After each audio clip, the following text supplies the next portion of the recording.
Hello everyone, Fotis here. So we made it out. We woke up in this tavern here. It's supposed to be the headquarters of the mortal resistance, let's say. Let's see. Okay, there's a bunch of crusaders here. Stanton. Oh, there's that merchant that we saved. 1000 gold coins for you, just as I promised. You helped me get back to the surface, and I duly paid you for escorting me. Corgus Germ always keeps his word. Now, speaking of our future cooperation, okay, we received 1k. Great. Corgus looks at you with unvarnished disapproval. What? His arms folded across his chest, his foot tapping impatiently. I have a job that would be perfect for someone like you. Naturally, I'll pay generously for your services.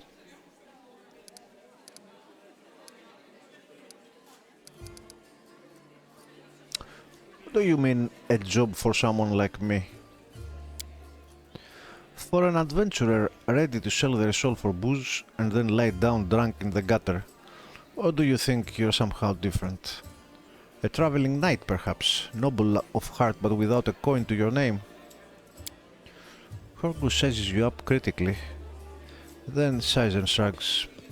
You seem a reliable enough ally to me, and you did get me out of those mongrel caves, so why should I care what you do with your money once you've got it? Ooh. Corgus seemed like one of those people who think the entire world owes them something. However, you hear notes of hysteria beneath his mock arrogance. It's as though he's really quite nervous, but taking great pains to conceal it.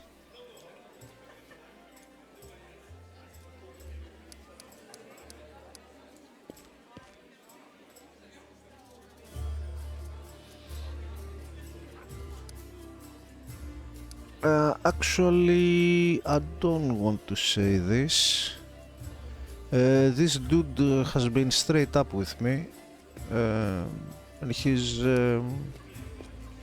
mostly making sense so far in what he says and how he acts, despite what the game is trying to tell me here, which I do not agree.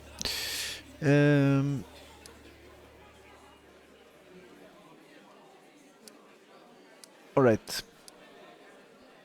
I actually like him. What does this job involve? You shall be my bodyguard. You see, I have good reason to return to my mansion here in Canabras. I still have... well, it doesn't matter. It's none of your business, actually. My mansion is a breathtaking building with a large garden in the wealthy part of the city. Even before the demons attacked, every thief and fraudster in the city had tried to get inside one way or another.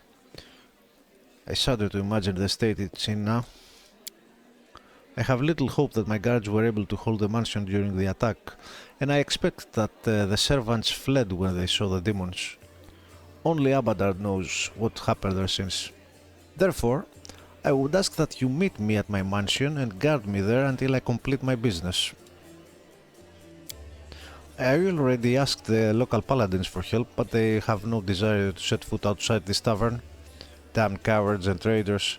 That's what they are. Also, please, do take Camellia with you. I trust that girl more than the rest of your gang. She's of noble birth, after all.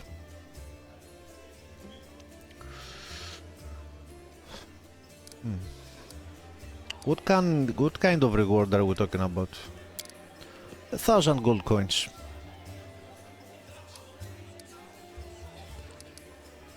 Corgus replies without hesitation. Actually, the first time when we were underneath in those caves, I didn't haggle with him because he was in need. I would find a way out of the caverns for myself, so I didn't go out of my way to help him. and I got paid that as well. But this time it's different though. So, double the reward and I'll think about it. Succeeded.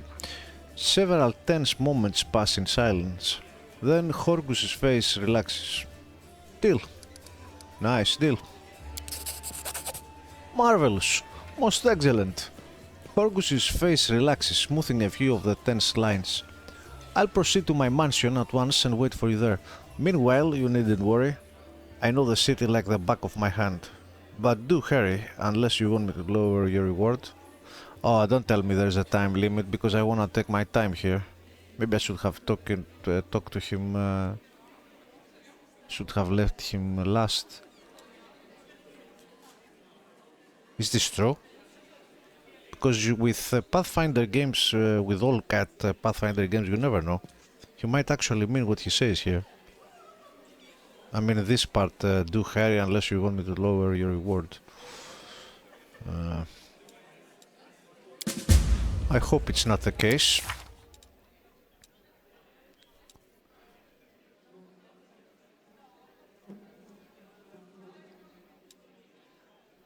Okay, I hope it's not the case because I'm not in the mood to hurry right now.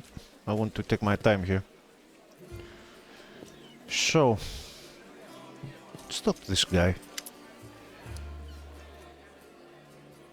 The dwarf resembles an abandoned citadel, one whose high, crumbling walls are still holding fast, but whose empty, lightless windows make it clear that all inside is dead. Oh, it's you. Good work back there, in the grey garrison. Name's Stanton Vane. If you've heard rumors about me, his face, which looks like it has never known anything as carefree as a smile, grimaces. Just so you know, everything people say about me, it's true.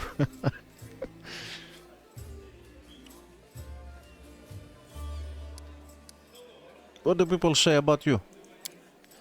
They say I'm a traitor, as bad as Arielu Vorles, that I'm a disgrace even among the ranks of the condemned, that Queen Galfrey should never have spared me, that I belong on the gallows. Oh, there's a lot to read about here.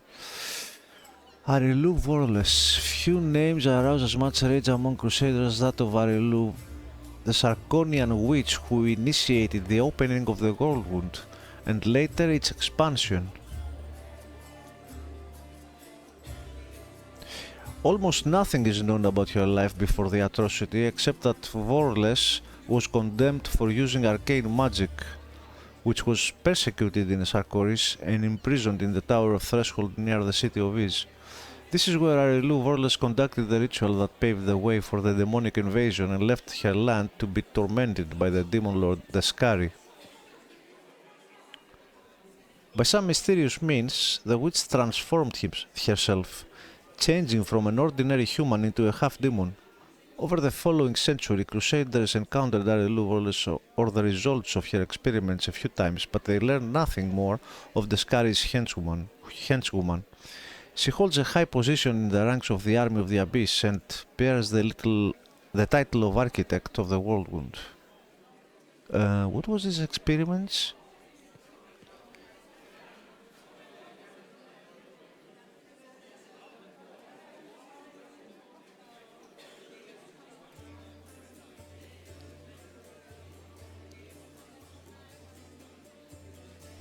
Anyway, Condemned. The Condemned is a military unit made up of petty criminals conscripted as disposable soldiers and frontline fodder in the Mendevian Crusades. Makes sense. Queen Galfrey. Oh my god, the walls of text! Queen Galfrey is the absolute monarch of the Crusader state of Mendev and leader of the Mendevian Crusades. While today the name of the Crusader Queen is known throughout the Inner Sea region, it's easy to forget that Galfrey did not start her rule of Mendev as a paladin of Eomidai, but rather of Aroden. Oh, she was a paladin. When the Worldwood opened and forever changed Mendev, Galfrey was still an untested young ruler who was forced to deal with the death of her god, while simultaneously rallying her nation against the abyssal threat to the west. She rose to the challenge, however, and her leadership was instrumental over the next several years, not only in protecting Mendev from demonic invasions, but also in holding the border against the Whirlwind. When the Church of Yomidae organized the First Crusade, it joined forces with Mendev to push back the demon armies. During these battles, Galfrey time and time again distinguished herself with a keen grasp of tactics and skill at leadership. Of course. You go, girl. But this inspiration went both ways in the Church of Yomidae. Galfrey found something to replace her lost faith. By the time the First Crusade ended with the apparent defeat of the demon armies, Galfrey had converted and become a worshipper of Yomidae and had completely retrained herself as one of the Inheritor's most devout paladins. Eager to retain such a valuable leader at the head of the Crusaders, of course, you go, girl, the Church of Yomidae twice purchased and presented to the Queen the rare and expensive Sun Orchid Elixir, which extends mortal life beyond its usual span. Oh. Thanks to this boon, the Queen has lived and led the Crusaders for more than a century. Oh wow. God damn, she's old.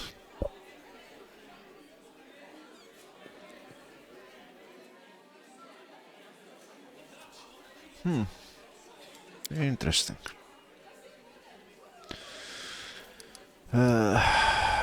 Why do they hate you so much? You really don't know. Stanton gives you a long, morose look, then sighs.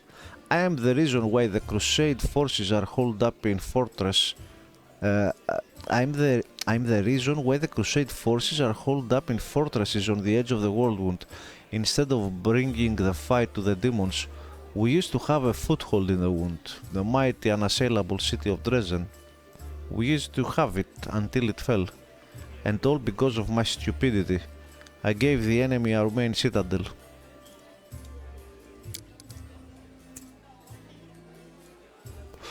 I was tried. They wanted to execute me. And rightly so, but the Queen intervened. She said that I should live and fight in order to undo what I had done. So that's how I live. Decade after decade fighting in the Condemned. Oh. As you can see, I have fixed nothing, and I have earned no one's forgiveness. Are you going to spit in my face too? It wouldn't surprise me. Spit in Stanton's face. It actually gives you an option.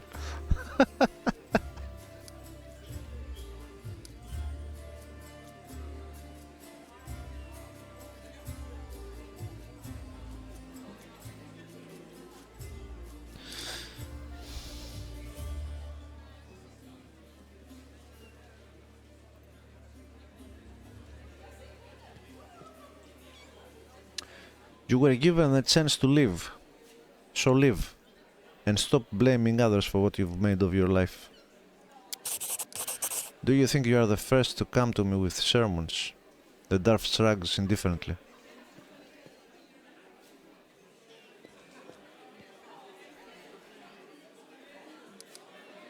So many years in the Condemned, surely you have paid your penance by now.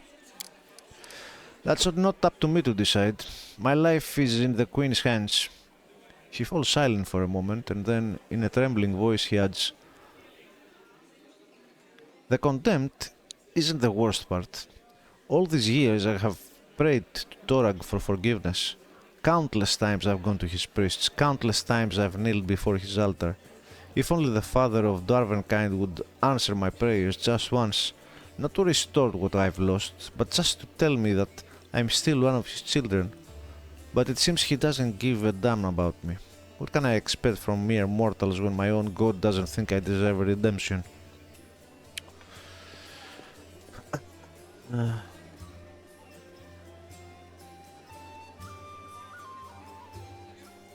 So his God ignores him, huh? He doesn't even talk to him.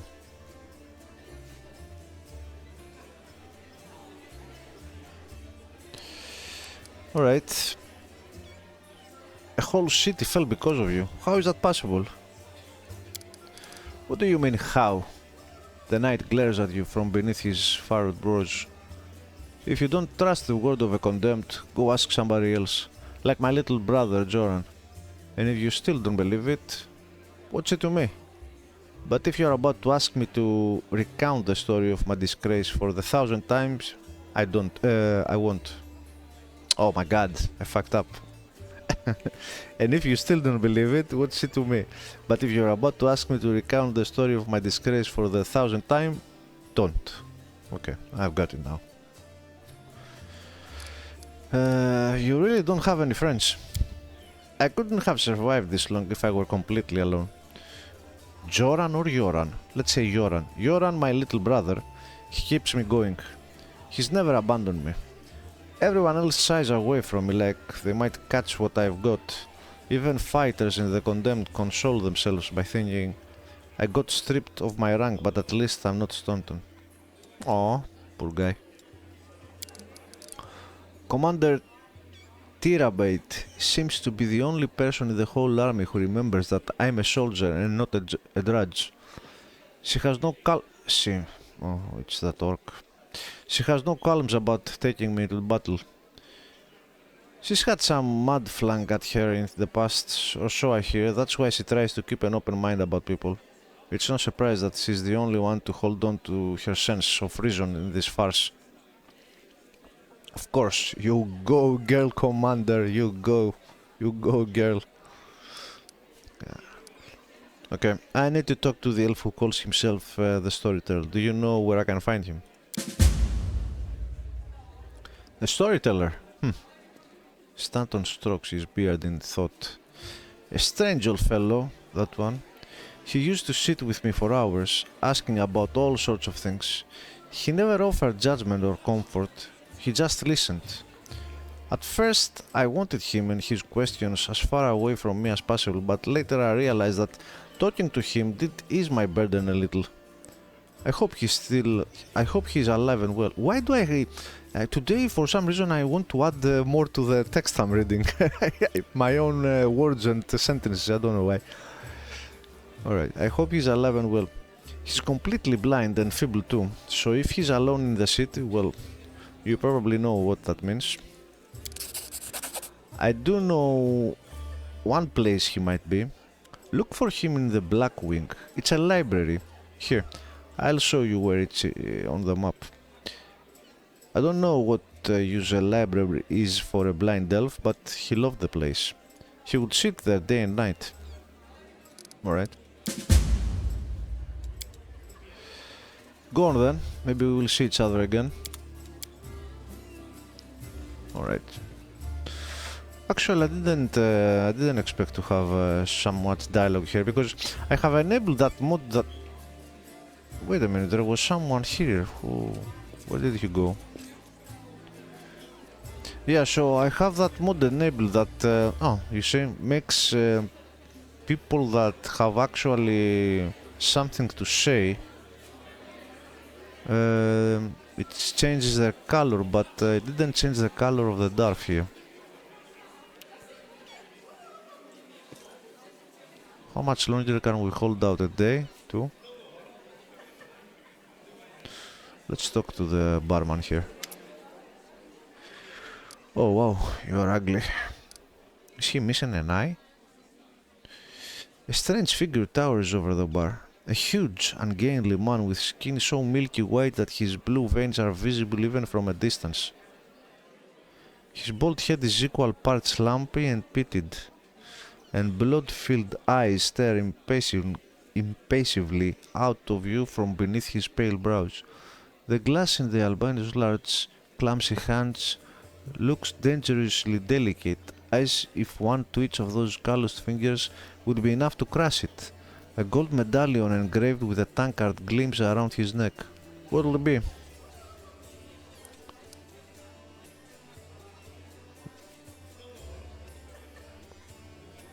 The medallion you're wearing, that's a sacred symbol, isn't it? Are you a cleric of Caden Kalian? I'm a tavern keeper. Best in the city. The best there's ever been. And I pray to the best god there is. I think that is the god of the drunken god.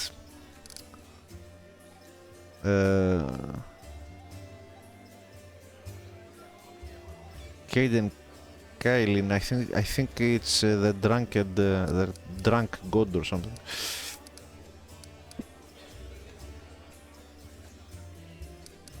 How are you? The albino slowly takes your measure with his red eyes, and finally, with a gentle sigh, says, "Gimil Hawks. Vampire? Really? Are you really a vampire?" Gives you a long look of reproach and then gradually answers, "No. Fuck off, you troll. God damn." How did you end up in the Crusader city? How did anyone end up here? How did you? Or them? With a huge hand, the tavern keeper gestures at the ragtag group assembled in the room. The world is big, but still there isn't a place for everyone. People who no longer have a life anywhere else, they end up here. Like me. I mean, spot on. Any news in the city? He looks around. There are demons everywhere. And you showed up. Oh, okay.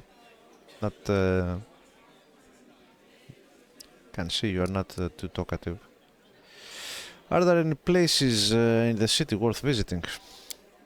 If you mean places that normal people usually stay well away from, then there's plenty. Like the Pitaxian wine cellar. Camille pauses for effect, like the name of the place alone should make you quiver in fear. Pitax's origins lie with brigands from their neighbor to the north, Brevoy, who sought sanctuary amid the forests of the river kingdoms.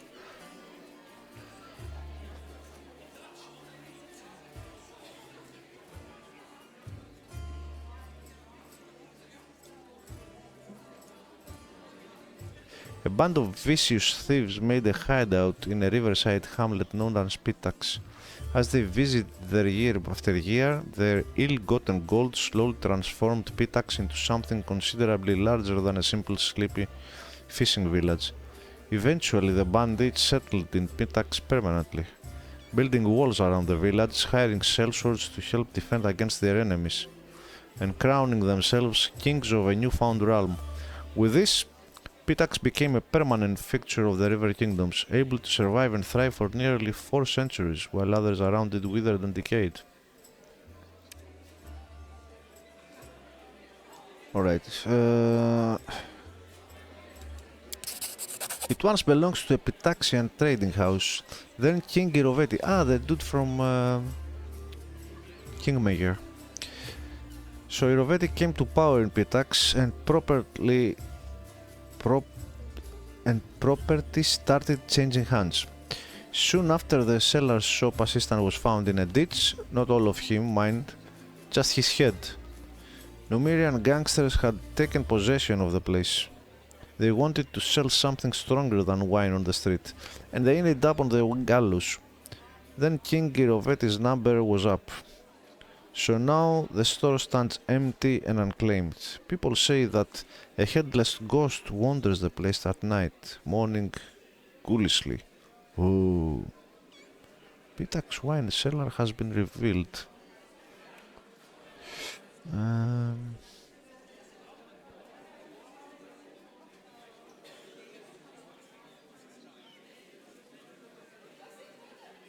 Maybe it's his ghost.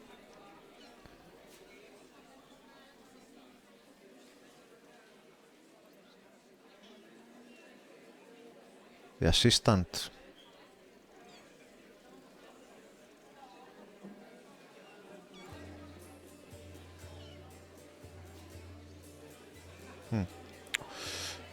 Numerian, once a rising power poised to unite its neighbors under its banner, today Numeria has fallen into decay. Here savagery and science exist side by side. Amid the wreckage of a crashed starship from a distant world, technomancers from across Golarion flock to research and exploit the technological wonders found within the otherworldly ruins. Meanwhile, tribes of primitive barbarians cling to age-old tradition and eschew technology in favor of their own raw skill and martial prowess.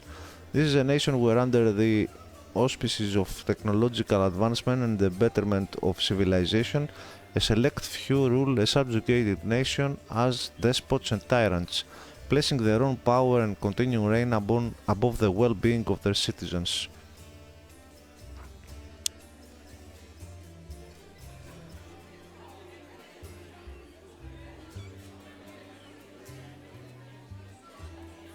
A crashed starship. Starship? Huh. After coming to the end of this story, unusually long by his standards, the tavern keeper takes a swig from his tankard. Just don't ask me how he makes any noise with no head. I wasn't there. I just tell it like I heard it. Huh. See, you're not one for talking. Gamel gives you a long, mournful look and says nothing. Okay, what do you have, bro? Bag of holding, this is what I want, but I don't have the money. Do I have anything to sell, though?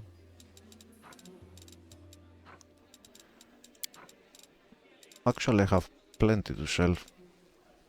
I'm gonna buy this shit. Alright. I'm gonna hold...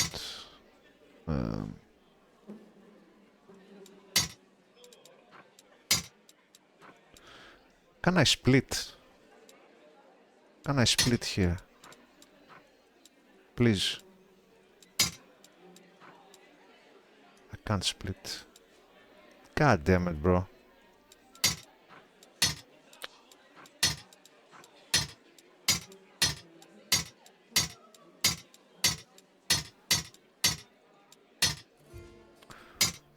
Let's keep one, I guess.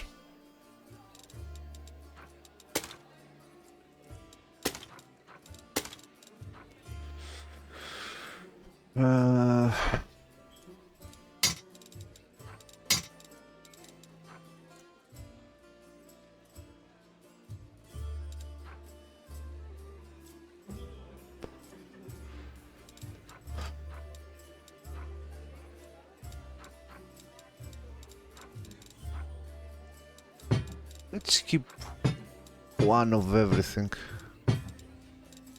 Oh, damn it.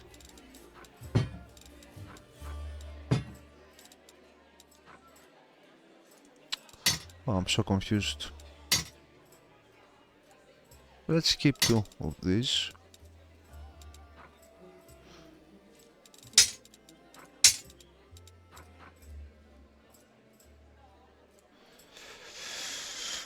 Masterwork dwelling sword. Is this exotic?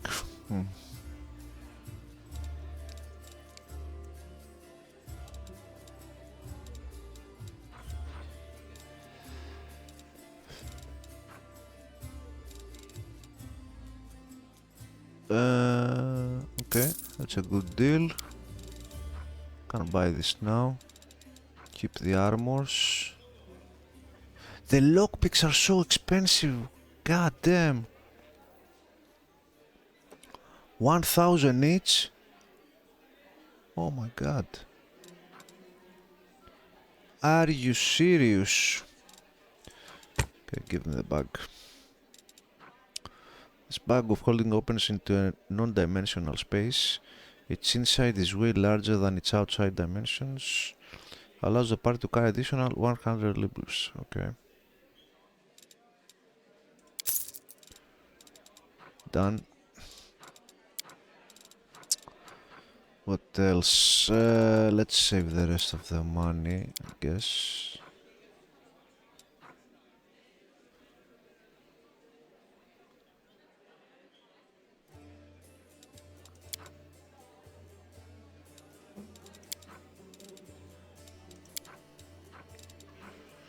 Potion of Restoration.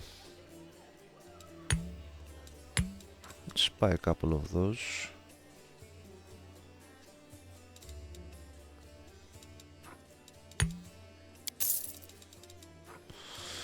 Okay, we'll just keep the the 1k, won't buy anything else.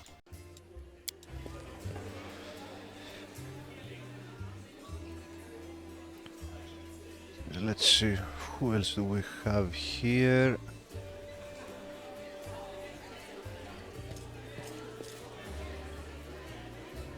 Let's talk to Anivia. Anivia in her muted colors blends almost perfectly into the background. She appears relaxed, but her seemingly unfocused eyes are taking in everything around her, tracking and filtering potential threats. The only tell is the way she drums her fingers on the hip near her weapon sheath. She shows no sign of her injuries and confidently leans on her previously broken leg. She pretends to have just noticed you, even though she watched you approach from afar. Oh hey, see how they patched me up? Now I can run, jump, or dance a jig if I feel like it. Tell me about yourself.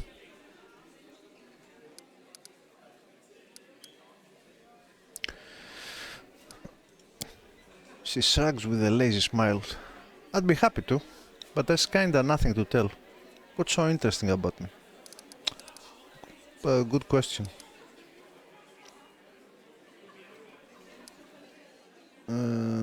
Where are you from? Nowhere. I was blown in by the wind and found in a garbage patch. She stopped short. Sorry, that's an old habit of mine. I don't like blabbing about my past, but you saved my skin, so I guess I kinda owe it to you not to clown around, right? I'm from Nidal, and I wouldn't wish my homeland on my worst enemy. Nidal? Nidal is one of the oldest surviving countries in Avistan, having been founded during the uncounted years of the Age of Darkness. Even though it is now beholden to the neighboring infernal realm of Cheliax, it retains significant autonomy to pursue its own shadowy goals.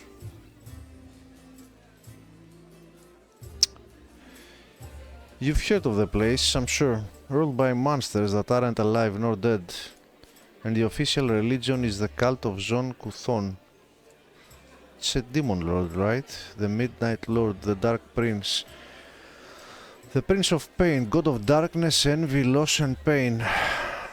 Nice, charming. Possesses one of the most twisted and evil minds in the Great Beyond.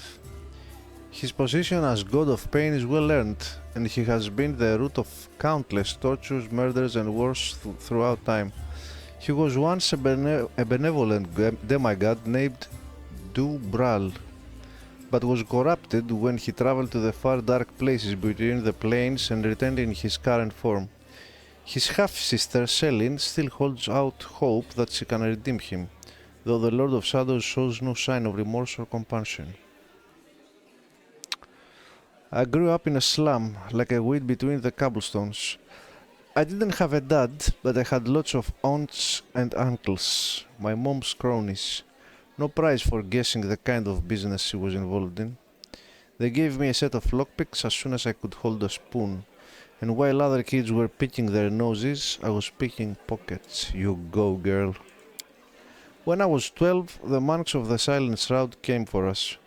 Creepy guys with their mouths sewn shut. They are the guards in Nisroch. Mom gave me to her friends, and we did in a secret temple of Desna. I never saw my mom again. I lay low in the temple for the next few years, kept my head down.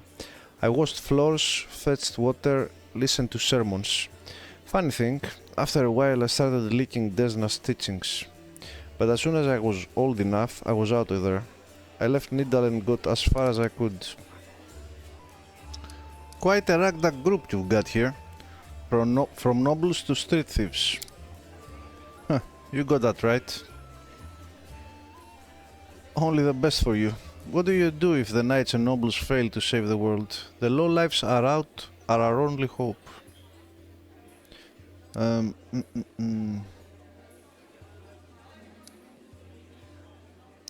How did you meet Irabeth? I was bumming around time on a while back, doing this and that. Desnan temples sometimes gave me odd jobs, you know, something they needed people with skills like mine. On the surface it was fine, I guess.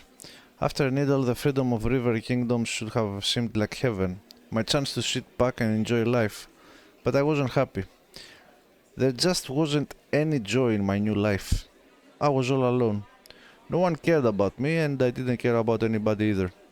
I struggled to find a reason to drag myself out of bed every morning. Tying a stone around my neck and jumping into the nearest river started to look pretty appealing. Please don't tell me that your lesbian friend gave you a purpose in life. Please don't say that. One day I was hired to follow some fellas who the local authorities suspected were Razmiran spies. The realm known as Razmiran was once just another turbulent, violent river kingdom, the Archduchy of Melkat, where leadership changed as often as the years. This ended in that year, 4661, when the land was conquered by Razmir, a tyrant claiming to have ascended to godhood.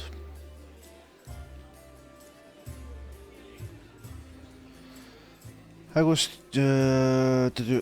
stupid. I made a rookie mistake and they caught me. It's like my body had already decided to do what my mind had been fighting, to finally put me out of my misery. Get someone else to kill me, since I didn't have the guts to do it myself. They grabbed me. I thought they'd got me on the spot, but instead they hog-tied me and dragged me off. And just like an animal going to the slaughter, my only thought was, let's get this over with.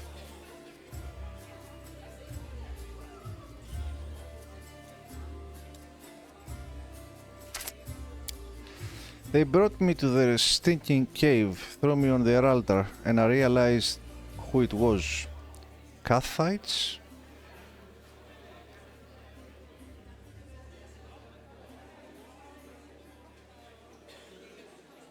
What does this bring up? Okay.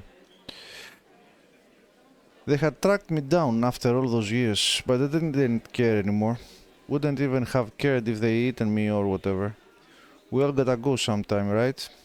So I was lying there, staring at those knives pointed at me, when fate rolled the dice and I hit the jackpot. Irabeth! There she was, storming into the cave. Picture it, I'm lying on an altar with all these knife-wielding maniacs around me, and suddenly Irabeth storms in.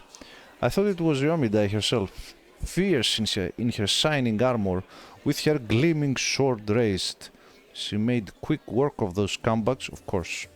Chopped them up just like that. I didn't even have time to blink. She was so fast, so efficient. You go, girl. She untied me, and then Lavinia's face lights up as she chuckles. She looked through the papers they had on the table and she started swearing like a sailor. So much for Yomidai. How did you and Rabeth end up in Canabers? After almost becoming a human sacrifice, I knew I never wanted to leave Irabeth's side. Desna knows I fell for her instantly, and I fell hard. Please don't tell me any details. Disgusting. My misery was gone, and when Irabeth showed me what was in those papers, proof that the cultists had the nest in her home city, well, I offered to help without a second thought.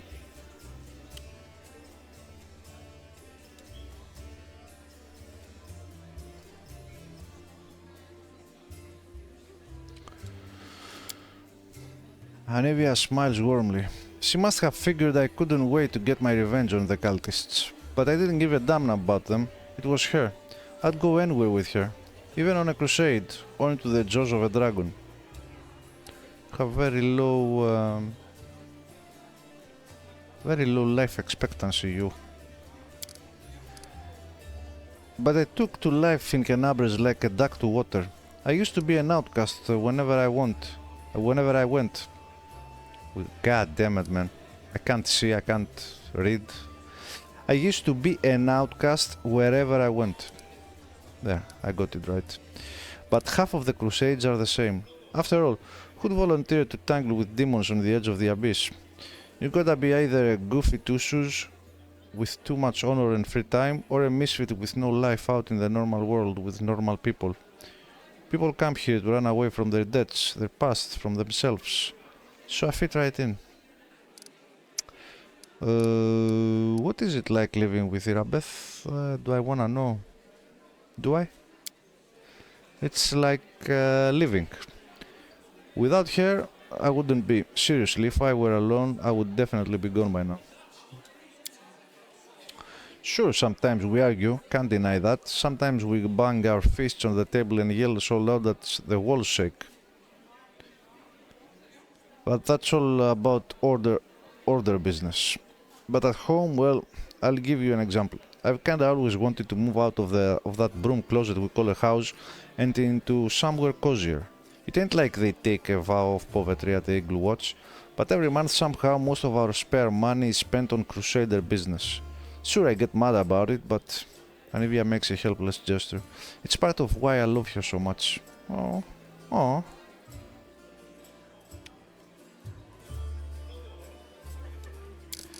You know, Irabeth has that thing that matters most for a person, a purpose in life. She's always got a reason for whatever she's doing. Her whole life is a crusade, and I just drifted around like a leaf in the wind until Desna brought us together.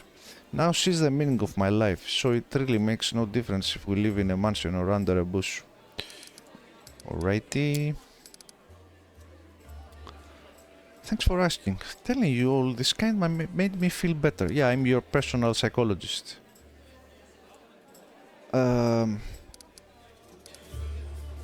What are your responsibilities in the Eagle Watch? Anivia smiles evasively. Nothing official. I'm not even a knight, you know. I just hang around.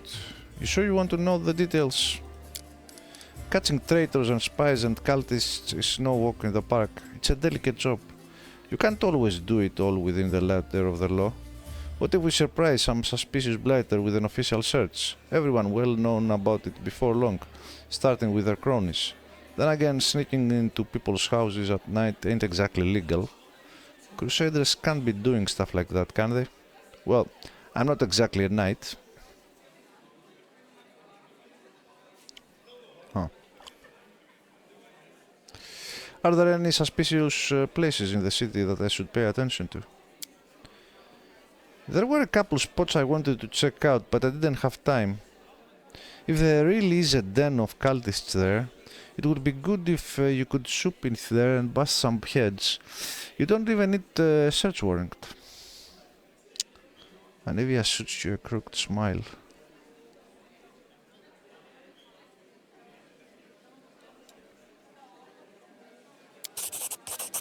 First one is the Silken Thread. It's a funny little tailor shop that doesn't take any orders and never buys any fabric, but they always seem oh so busy. They are busy with something in there, alright, but shung, it ain't it. Second one is the alchemy shop, Topaz Solutions, and they trade in everything, not just healing potions. Judging by the ingredients they've been buying on the black market, there's something fishy about the alchemical rituals going down there, going down in that place.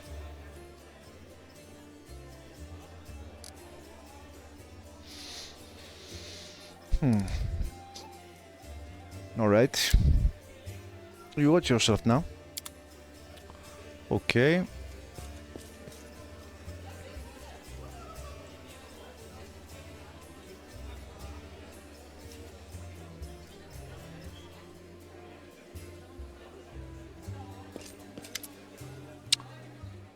Why doesn't he have he didn't have a label above his head?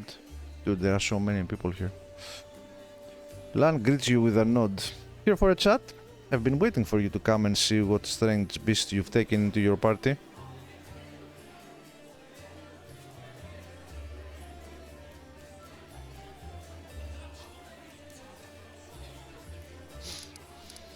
What do you think of life on the surface? It must be very different from life underground.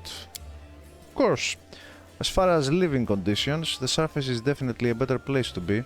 It's easier to get good food and water, not to mention build a house, and even grow a few things. In older, well-established settlements, you don't have to deal with anything scarier than rats, or maybe foxes stealing chickens.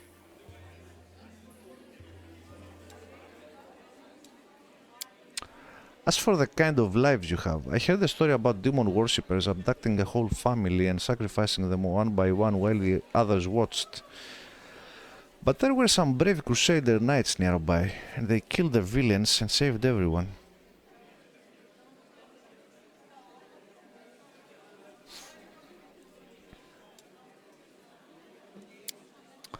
And I heard another story. A young blacksmith lost his arm in a fire, couldn't work to feed his wife and baby. They tried their best and lived from hand to mouth, but they were still destitute. In the end, the desperate blacksmith robbed a traveler one night on the road. But there were some brave crusaders knights nearby, and they caught the robber and threw him in prison. Now, long after, his wife smothered their baby and hanged herself. Wow. Up here, the same person can proudly say he's protecting the innocent from demons, and then look the other way while the same innocent starves just because they were born into a poor family. Queen Galfrey prolongs her life with sun orchid elixirs that cost enough to feed an entire city. Back in our caves, everyone is equally poor, and if one person starves, the whole tribe starves. We don't abandon our own in time of trouble. That's the power of a tribe. The laws of the surface are made so that some get everything and others get nothing.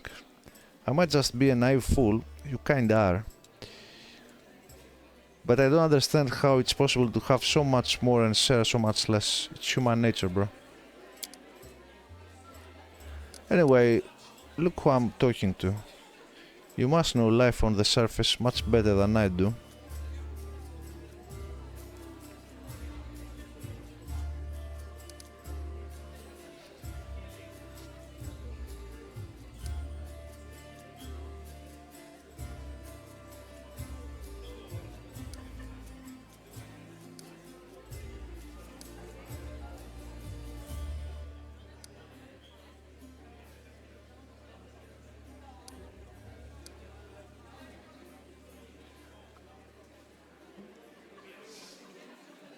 We are in a struggle for our very survival against the abyss.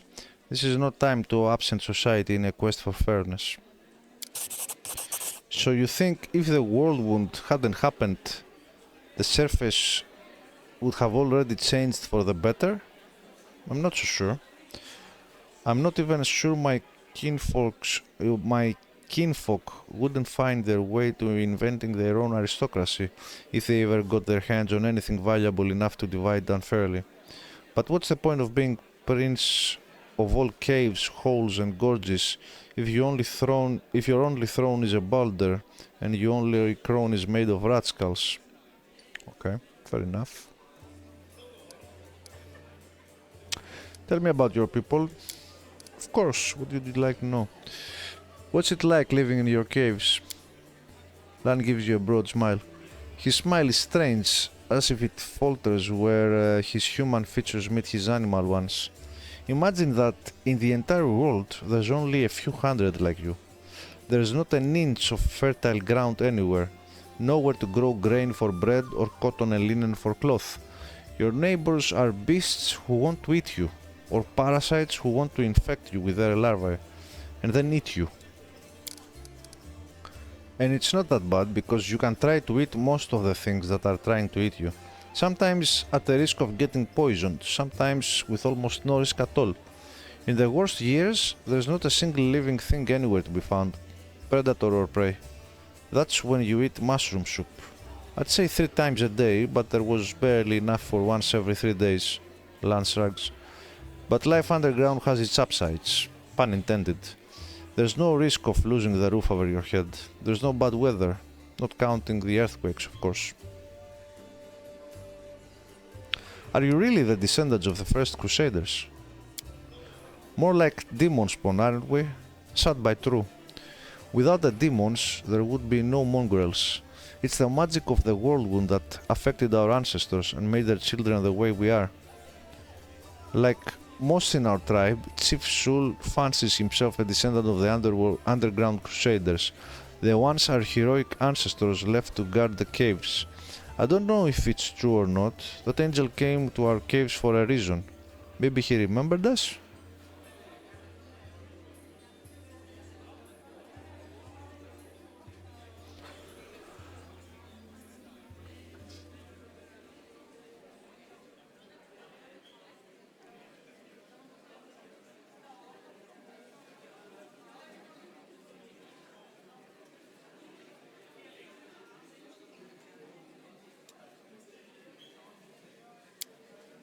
Those were evil and dangerous times after the First Crusade. Hundreds of crusaders began having children, and the babies were born with fangs and horns and warts that covered half their face. People didn't like the new look. The Inquisitors sure didn't. So our ancestors fled persecution and made a home for themselves down there under the ground. They probably intended to find a cure for their children and hoped to return in time, but it never happened.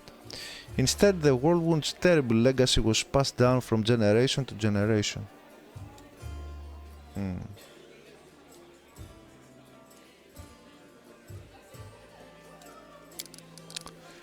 Mongrel parents can only guess what their child will look like. Each of us is born with a new mutation. Many mutations are fatal. Land stops, then goes on quietly. Down in the caves, we usually don't congratulate the family for the birth of a child until they turn at least 3. Most don't even get a name before that. There's no point.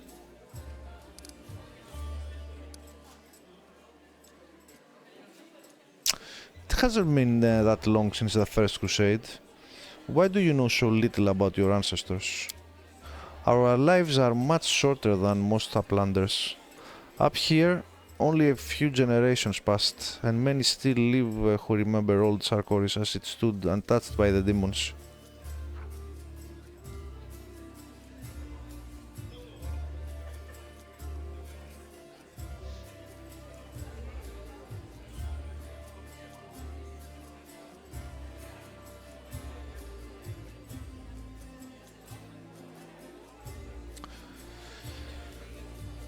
Queen Garfrey, for example. But where we live, mongrels start getting old much earlier than humans, much faster, and with more devastating consequences. Few live past 40, and fewer still live long enough to die of old age. Hunger, disease, and monsters from the deep are more effective killers than time. So for us, the story of the First Crusade is a legend that happened generations ago. There are no living witnesses. We have a tale of the wise and great ancestors who left us to stand guard in the catacombs. But in reality, I suspect they were desperate wretches who couldn't figure out how to dispel the demonic plague and who were abandoned by their own kind.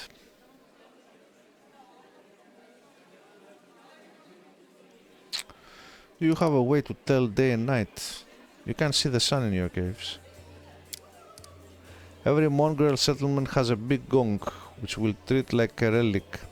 The gong keeper hits it twice a day to mark the beginning and end, but this custom doesn't keep time very precisely. Every mongrel child has snuck up to the gong to strike it at the wrong time at least once, just out of pure mischief. Nothing could keep me away from it, not even the fact that I only have one ear, which means it would take double the punishment once I was caught, so sometimes the wrong strikes get mixed in with the right ones, and the tribe can find itself jumping up to greet the morning in the middle of the night. Do mongrel tribes fight each other? There were some skirmishes, and I've been forced to kill my kinfolk before too. Lan speaks in a steady voice, unlike me. Fights most often break out over food. We have laws in the caves, written and unwritten rules that we follow. We respect one another's right to live, but hunger, it can push a person over the edge. I've never, you can count on that, stolen someone else's kill, but I can understand those of my kin who tried. To hear your kids begging for food and not be able to feed them is terrifying. He frowns and goes silent. You are the only member of the Nethholm tribe to call your people mongrels. Why is that? Because all of Golarion calls us that. I don't see the point of all this hemming and hawing over what we are called. Anyone who finds it offensive or takes issue with it can lead a charge against the name. No one stopping them. But personally, I'm not going to pick a fight over something as unimportant as a name. Thank you. I found out everything I wanted to know. Oh man, I thought that was the end of the conversation. There's more? God damn. I mean, this game is surely text heavy. I'm pretty sure all this is skippable, but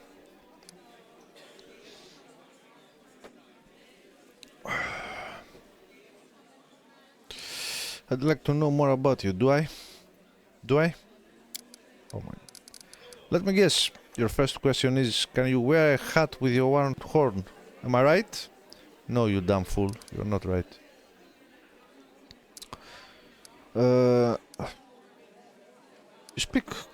You speak common much better than the rest of your tribe. Funnily enough, common isn't all that common underground, Lance says. But your observation is correct. I used to live on the surface with my parents for a while and I had a chance to learn a couple things. The language and the fact that every peasant who sees my scully mug screams "Demon!" and runs away. I don't know if you are interested, but my mom wasn't from an underground tribe. She was a smuggler, the kind that used the dungeons of Canabris to secretly move and store goods. One time, two gangs couldn't agree on how to share a prime cut, got into a fight, and the winners threw the losers down the hole, dead and living alike. My dad went to check if the corpses had anything useful on them and he found a girl from the surface, barely clinging to life. An incredible feeling sparkled between them. Or maybe the girl just liked men with scales and a cat nose. That might be it. One way or another, he got her back on her feet, and he later even left his home caves. She left her smuggling behind and they began an honest life together. That's the delightful story of how old Lan came into this world. The next chapter, however, my family and I never stayed in one place for long. We lived sometimes on the surface, sometimes underground. We couldn't find a place to call home. Living in the caves was hard on my mom, and my dad's appearance raised too many questions in Mendev. They are at war against the demons after all. In the end, my parents decided to stop making each other miserable and separated. My father and I returned to our tribe. I think the peasants screaming "Demon" had something to do with it. Or maybe Dad just couldn't stand life without rat tail soup. I wouldn't rule out the possibility.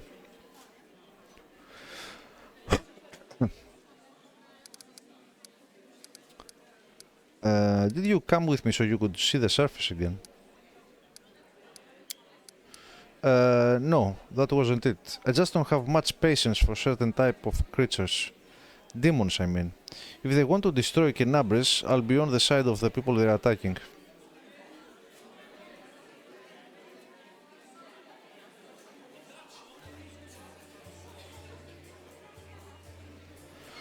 Lan, you're my companion, and companions should trust each other. I'm counting on you to give me honest answers, not excuses. Lan looks ashamed. I guess you're right. I shouldn't have been so evasive. It's just that some things are hard to talk about. My family, for example. My birth, hell take me, turned out to be a great misfortune for my parents, all because I'm relatively healthy. I'm the best thing that can come from a marriage between a cave-dwelling mongrel and anyone from the surface. A healthy child with the right number of hands and feet, no apparent defects, no missing organs or other problems. They saw hope in me, so risked having more children. They thought it would somehow be alright. A growl edges into Lan's voice. I could have had 4 brothers. The first was born 2 years after me and died 3 years later. He didn't have a nose, nothing even remotely resembling one. He could only breathe through his mouth. Mom and Dad were afraid to take their eyes off him. for fear he'd choke and suffocate on something. But in the end it was his weak heart that killed him. Aww. Then there was another pregnancy and birth. I pretended I was sleeping, but snuck out of my bedroom and listened under the door. All those hours, it was very strange, but I never heard the newborn screaming. Mom moaning, yes. The priest saying. Then I dared to open the door a little and looked inside. The priests stood there, very pale. One of them was holding something, a small object that fit in his palm. He asked, "Do you know what this is?" And the other said, "I think it's a head." Lan stops. Go on. Lan pauses, exhales, and continues in a steadier voice. It turned out that this time Mom was expecting triplets. The first of the babies was born in pieces, and the two other didn't live long enough to draw their first breath. About 3 weeks later, my father took me to the caves. He didn't want to leave. I could see it in his face, but I think my mom and he decided together. The curse my people have carried since the first crusade stood between them. Not to mention the 4 dead babies. And old age was rapidly taking its toll on my father. After we returned to the cave, he only lived another 4 years.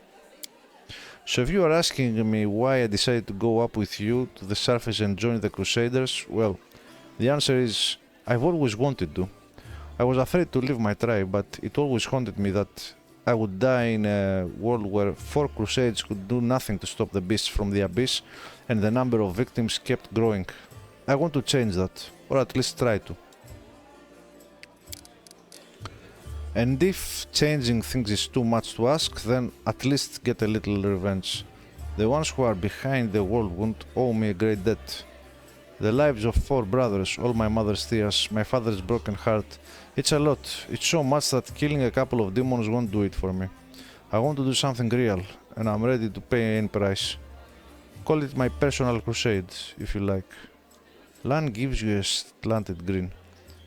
I used to think that things would be better if I had never been born, but now I think I was born for this, to settle the score.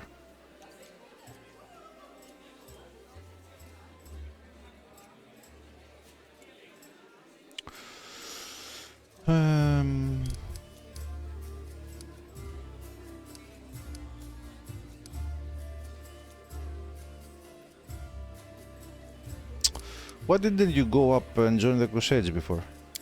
I couldn't just abandon my tribe. I'm their best hunter. They'll have it much harder without me.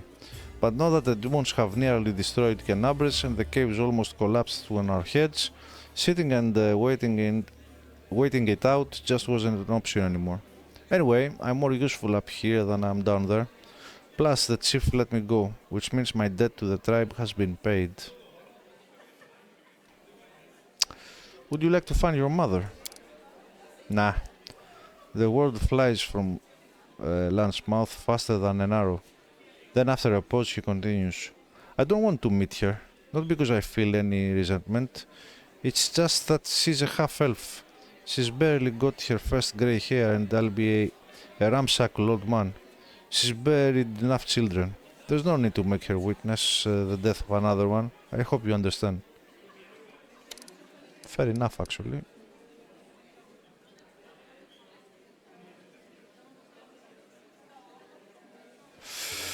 I'm very sorry, truly. Lan smiles, this time sadly. Well then, I'm very lucky. I met someone who not only helped me choose the right path, but is happy to listen to my whining. I'm not gonna go deeper with him. Thank you for sharing, Lan. Thanks for listening. Tell me your story again. No. Actually, so it's exactly the same.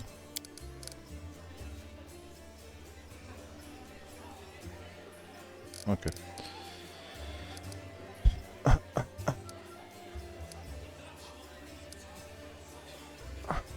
Mongrels have short lifespans, but you don't look like you're getting old or dying. How old are you? Lan chuckles. I'm as old as I look. No surprises there. But remember Sul? He's 10 years older than me. I remember him back when he was a fearless warrior, and day by day I watched him turn into an old man. Him and my father. It happens very quickly. First you miss a shot because you don't see the target as clearly as you used to. You think it's because your eyes are tired. You tell yourself, it'll get better tomorrow. Then you notice you are having trouble breathing. That climbing is harder than before.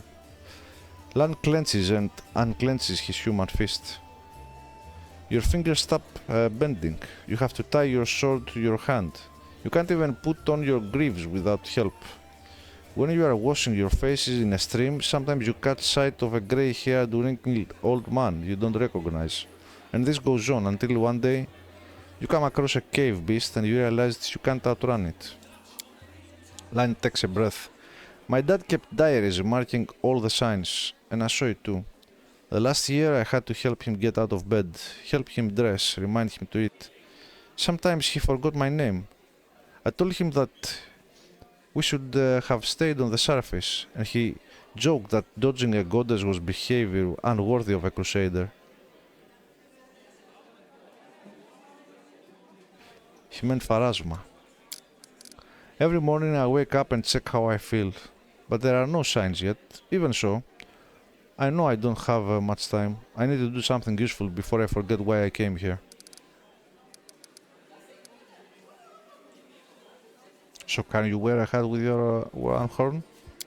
Sure I can, but certain designs don't suit me too well. He can take a joke. He can take a joke. I like this guy. I want to talk about Wendy. Are you sure? Lan sighs. Alright then. Were you just friends or were you more than that? Whoa, you really don't pull your punches, do you? There was a time when I asked myself the same question. Wendy knew me better than anyone. She understood me better than anyone. She was my first woman, but we never loved each other. Maybe I could have grown to love her, but it always seemed that like she never understood what love was. Maybe she just wasn't capable of those kind of feelings. Tell me about your connection to her. My connection to Wendy? I mean, where do I start? Lan turns the unexpressive reptile half of his face to you. We grew up together, trained together. She was the chief's daughter. She was groomed to be the best all her life, and then I came along. We were rivals, but we dragged each other out of the tight spots too. I've always been drawn to grand, heroic gestures, sometimes idiotic ones, whereas Wendy liked to roam and explore passages, finding new caves and making maps. She wanted to be a great huntress, the one who'd make it through the shield maze. But instead she... Lan shakes his head. It would be better if she had died. The death of a friend is painful, but watching a friend become a shadow of their former self is unbearable.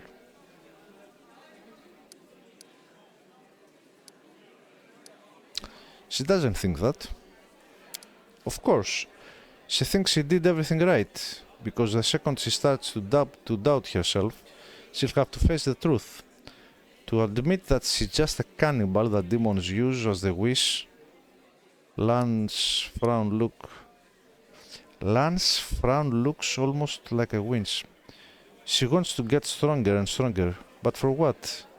I'll never understand what drives her. Yeah, because you will be dead in 4 years. But on the other hand, so she will see, because she's a mongrel too, isn't she? Maybe she's looking... oh, dear Lan, maybe she looks for immortality.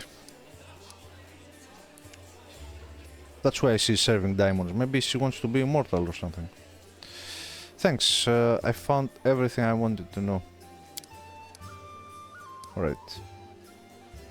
If you ever want to reopen any more of my old wounds, you know where to find me. Alrighty. Oh, there's more? You said you were prepared to risk your life to do something meaningful. What exactly did you mean? To invent a new salad and have it named... Come on, bro. Truth be told, I don't know. It would be much easier if all I really wanted was to kill demons, then a few more demons, then more demons after that. Good honest rage and no needless brooding. I think I actually envy the warriors who can live like that. But I can't. If life's taught me anything, it's that there are no easy choices. Dying a glorious death isn't enough. Some heroes of the Crusades did that and also saved entire settlements, erected the world stones. Their actions kept the lands of Mendev safe for decades. That's what I want. For my dumb, short life to have meant something.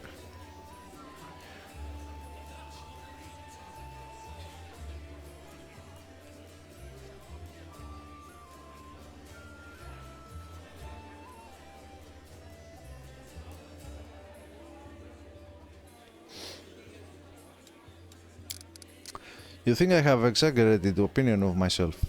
Some scally freak crawls out of the caves and wants to take control of the world stones and flaunt Yomidai's banner.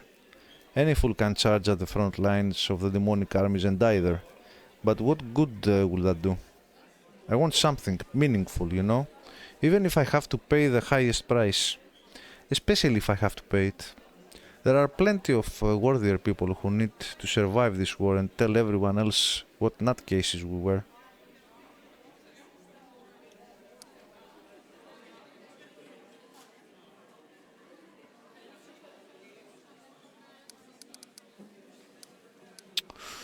Alright, thank you for the chat, Mr. Lan.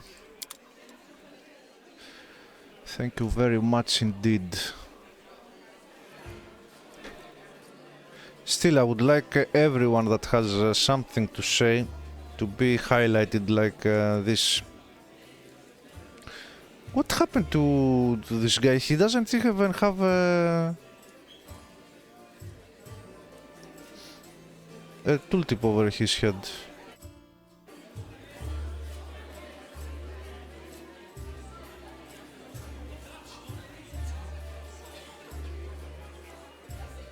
Who are these guys?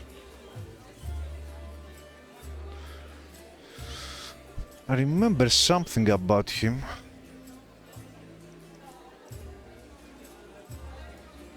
That Rathimus. Stout old man with a fuzzy grey beard mumbles a prayer. He looks as tired as everyone else in the tavern, but determination is stamped upon his haggard face. What can I do for you? Oh, he's a cleric. I remember the name, but I don't remember the dude here. Who are you?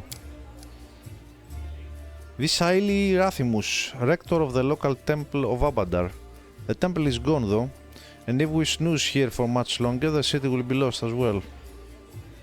Who is that boy with you? This one? Kaido the shepherd, my apprentice. He's a smart boy and his faith is strong. He serves Erastil. It's the god of farming and family and stuff like that. Ah, the stag god. God of hunting, right?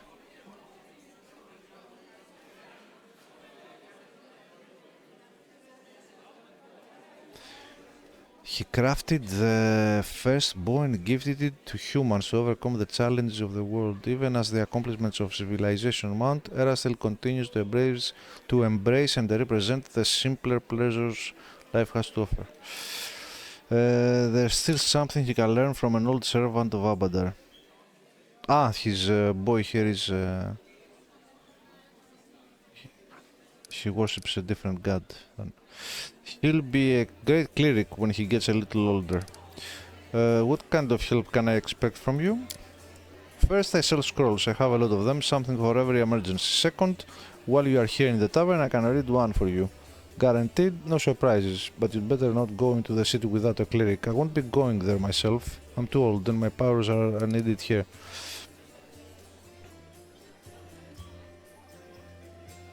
I can read one for you. I don't want to see the scrolls because I don't have money, but I'll keep it in mind that this dude is here.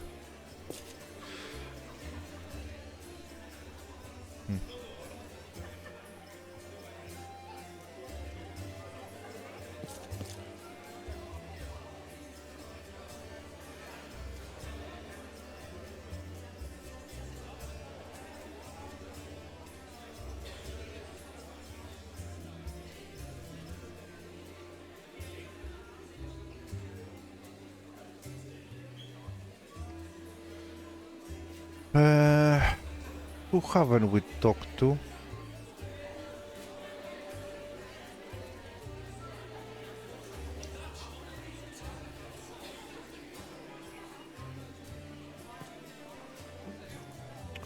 Talk to Anivia,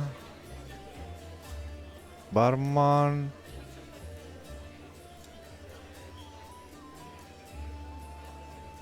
Him I would miss. I really don't like the camera.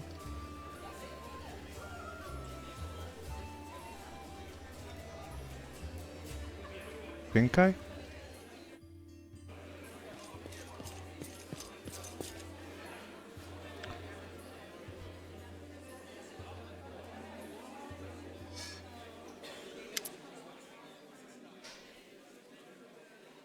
An imposing young Orid is surrounded by a crowd of crusaders who are hanging on to her every word. I hope this example clearly illustrates the difference between Gistka, the first human kingdom to establish itself in the inner sea region after the centuries of darkness and devastation caused by the Earthfall. Its citizens spoke a nearly forgotten language called Gistka.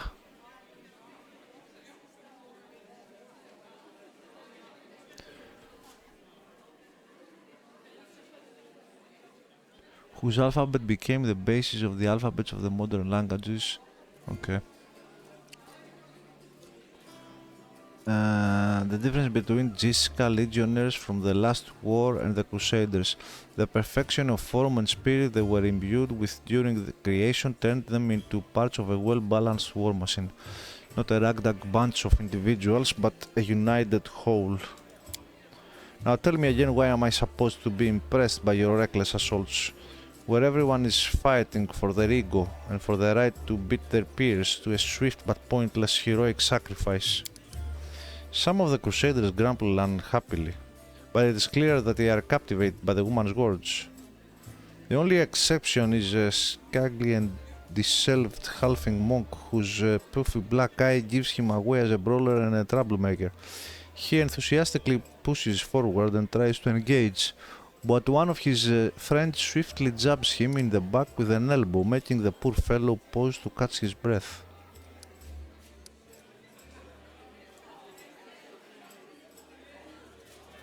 Quietly listen to the discussion. Canabras Crusader. One of the Crusaders angrily curls his fist tightly and retorts with a burst of passion. If those gists of yours, or whatever, had come for us, we'd have their guts for garters. You think we've never fought a mighty adversary before? The soldier's stern facade cannot fully conceal his relish. He clearly plans to enjoy the confrontation. The Crusaders around him look upon their exotic opponent with a mixture of irritation and piqued interest. The woman chuckles before cutting off her interlocutor. Whatever. I would love to see you storm a 60-foot-tall walking castle shaped like a gigantic elephant that carries siege fortification on its back, and I'll have you know these fortifications were defended by Giscan priest craftsmen armed with demon-bound war machines. They use the enemies you cannot defeat as mindless weapons. The woman gives the people around her a triumphant look and adjusts her clothes with pointed nonchalance. Her voice takes on a lecturer's tone. You should not argue with someone who happens to be the most authoritative researcher on the history of warfare 3000 years before the foundation of Absalom. The woman looks at you and flashes an amused smile. The lecture is over. Do my esteemed listeners have any questions? Who are you? I am Indar, a warrior, a magus, and scholar of classical warfare from Garund. Garund is a continent found south of Avistan across the inner sea and west of Kazmaron, from which it is separated by the Obari Ocean. During the late Age of Anguish and Age of Destiny, Central Garund was the heart of civilization in the hemisphere, and this legacy of arcane discovery remains even today in the nations of Osirion, Nex, Natambu, and Holomog. Beyond these bastions of civilization, Garund is overrun by dangerous wilds, from expansive deserts to impenetrable jungles. So she's a warrior, a magus, and scholar of classical warfare. So she's a historian. Alright. The woman peers at you apprehensively, then says, I admit that I am mildly offended by the fact that my name is entirely unfamiliar to you, but I'm willing to accept that this is due to Avistan's isolation from the sophisticated culture of the world at large.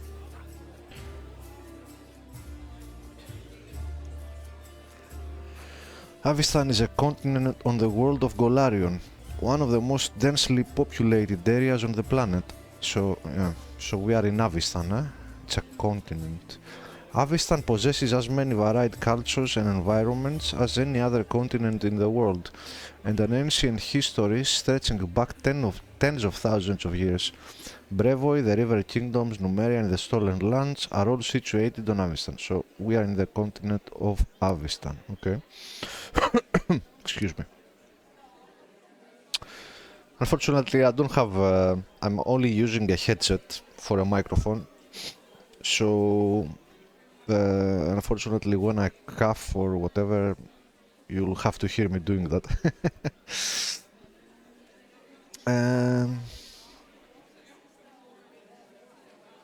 Because you know the microphone is always close to my mouth. So, all right.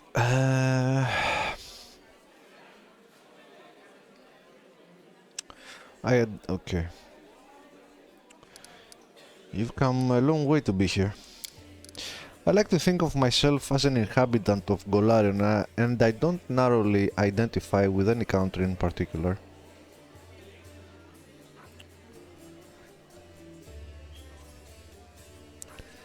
Yeah, Golarion is the planet. It's like Earth, let's say. Third of 11 in orbit, this blue planet contains vast oceans and lush green lands and the perfect environment for countless cultures. Indeed, Golarion is the most populous planet in its solar system.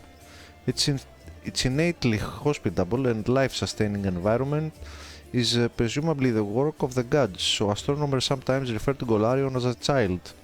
Astronomers of other planets, however, often refer to Golarion as the Cage, in reference to its cosmic role as the prison of the mad god Rovagog, who lies bound at the world's core. Why did you come here? To witness a legendary war, the confrontation between denizens of a plane famous for its love of violence and the crusaders from every continent united by the common goal of defending their home. An epic struggle of colossal proportions. That hasn't been particularly epic so far, truth be told. The monk with the black eye grins and mutters under his breath. Maybe she just can't see it from here. The view will get way more epic if she stops hiding among us and takes a walk outside. The woman smirks contemptuously.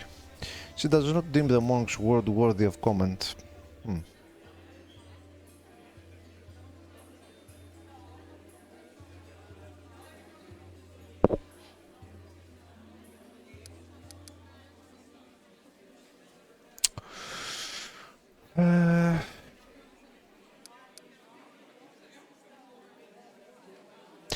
I mean, how can I disagree with her though?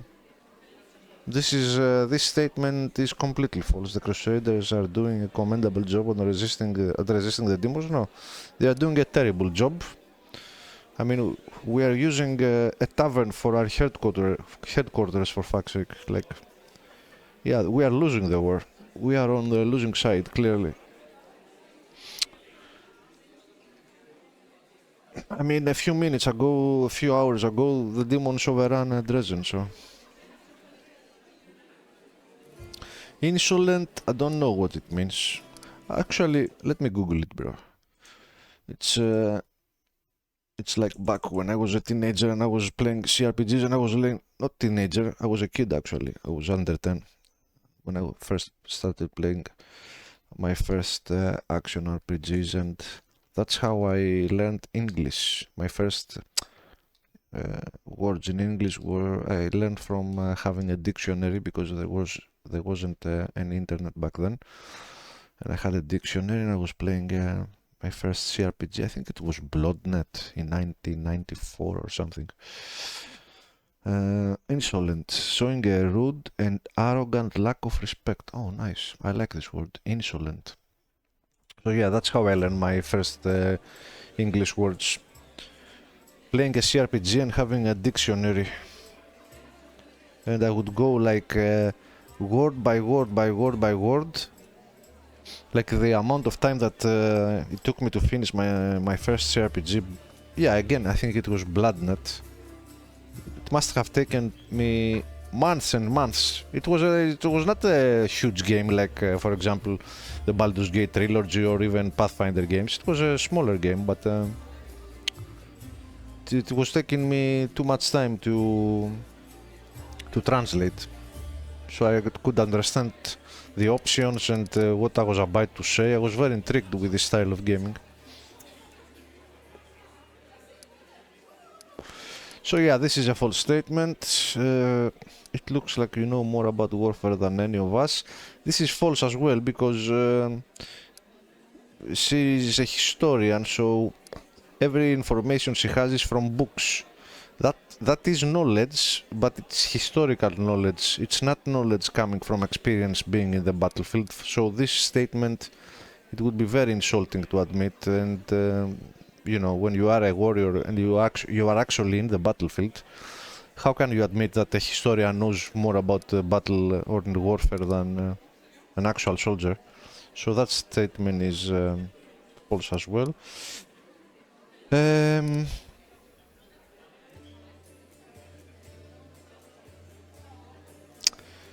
But she's right. On the other hand, she's right, but they are not. The Crusaders are not doing a good job defending. But for example, let's put it this way, right? I don't know what country you are from, but let's say here in Greece. So Greece involves the country gets involved in a war, right? And we have our soldiers defending or attacking, it doesn't matter, and they fail, and we lose the war, for example. What? Me as a citizen, do I have the right to go next to a soldier and tell him, dude, you fucked up, poo, shame on you, like the dude was fighting a war to protect me, or you know, how am I going to tell him, you suck, you're pathetic little soldier, you lost the war, shame on you? No, it's not like that, he's a hero. So I think I'm gonna go with this one. What is he saying here? So she came here to witness a legendary war. Crusaders united by the common goal of defending their home, an epic struggle of colossal proportion that hasn't been particularly epic so far, truth be told. Well, fuck you. Aren't you the insolent one? I am the impartial one. Not taking part in your conflict allows me to watch it from the outside and form an unbiased opinion. You stupid bitch. You stupid bitch. You are not impartial and you are not taking part in your conflict. Like, how are you not taking part in our conflict? Like, we are we have withdrawn within a tavern fighting for our lives and you are standing here with us. You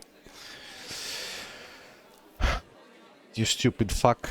Like, you can't be impartial and you are not on the outside. She says, I watch it from the outside. No, you're not in the different country. You are here with us and your life is in danger, you stupid fuck.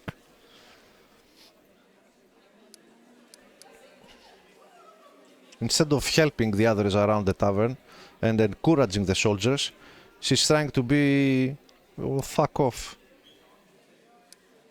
Get off your high horse. No, there it is. Why don't you join the Crusaders and show them how fighting should be done? You can't.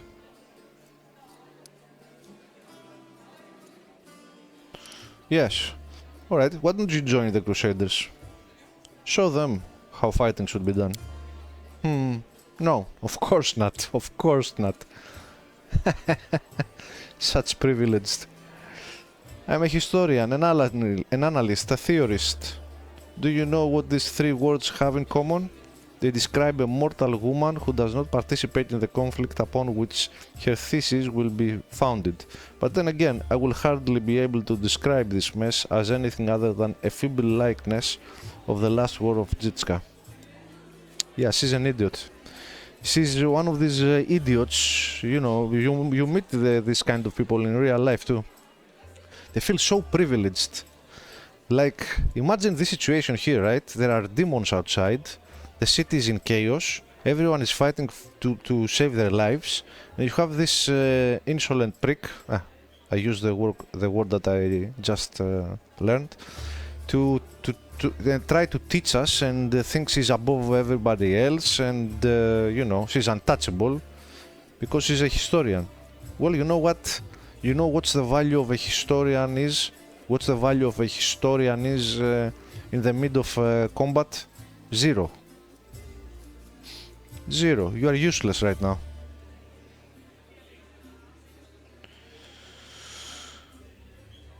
But then again, okay. The monk with the damaged die grins slyly and comments, the more dangerous the upcoming scuffle is, the more motivated we are to find clever and pretty words to justify not actually doing the fighting. There you go. This guy gets it.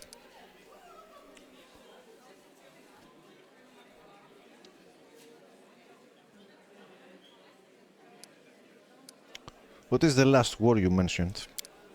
The last war of Jitska, of course, a large-scale conflict that took place 3,000 years before the foundation of Absalom. It was a war against the Osirian pharaoh of Forgotten Plagues, the war that ended the legendary Jitska Imperium, an epic struggle that became the most vibrant page in military history.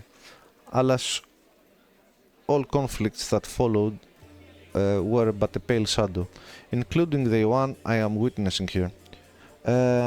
I'm seriously thinking about crucifying her, but I don't have the authority.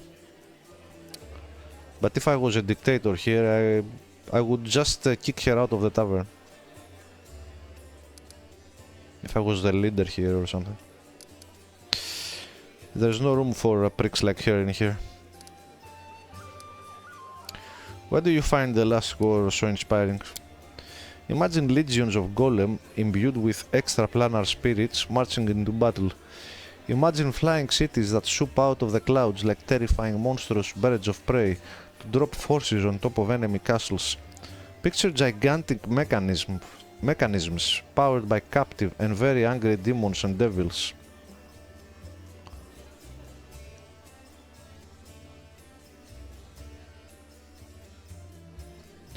Imagine standing in the warpath of walking citadels or having to cover your ears to block out the sound of cannons loaded with shrieking elementals. Finally, imagine the ultimate weapons that defeated the Jitska, the deadly night plague. This affliction was an attack dog, a trained epidemic, a tamed pestilence, striking only those who its master wanted to kill. Imagine all these terrors and understand that no flight of fancy can even come close to the horror of the nightmares that they made real.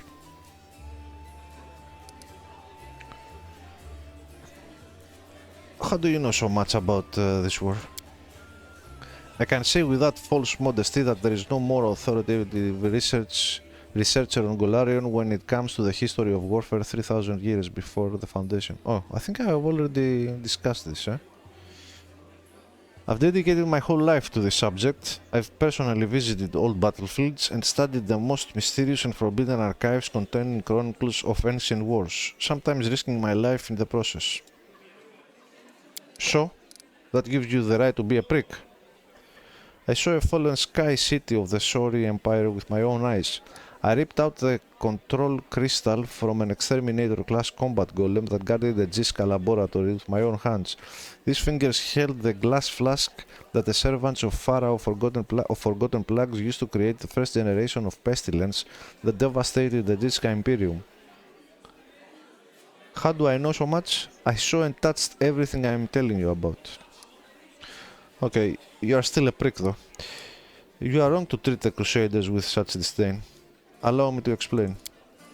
A debate? Oh, I will be happy to prove that the current conflict can't hold a candle to the last war of Jitska. Very well. The last war of Gistka was waged using a significantly greater number of troops. Both sides actively relied on reinforcements from allied planes, and their strategic planning was perfected through no fewer than 7 rounds of intensive design. None of the above applies to this war of yours. I mean, she's right so far. Compared to the Gistka, we are but stone club-wielding kobolds. I would like to conclude my thesis with a few words of wise counsel from Dagon, an advisor to the Pharaoh of Forgotten Plagues. I doubt you will comprehend the true genius of this statement, but here it is nevertheless. A gadfly sees the ox pays no heed to the gadfly, but crimson fever takes them both. Okay.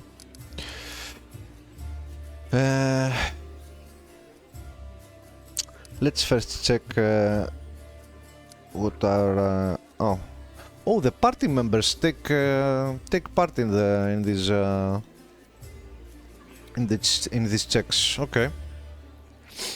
We are better off with diplomacy though. We have a +7 here. The events of the past are shrouded in legend, but the fate of the world is being decided here and now. That is what you fail to grasp. Yeah, that's a good answer. That's a good argument.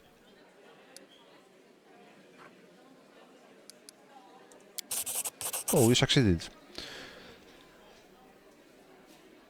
The earnestness on the faces of those around you has taken away Indara's panic. Oh my god, please, my god, use simple words. I'm just a poor Greek with basic English, don't do this to me. Oh my god. Encouraging her to backtrack and stumble over words. Of course, I'm not trying to diminish the importance of current events. Oh, alright.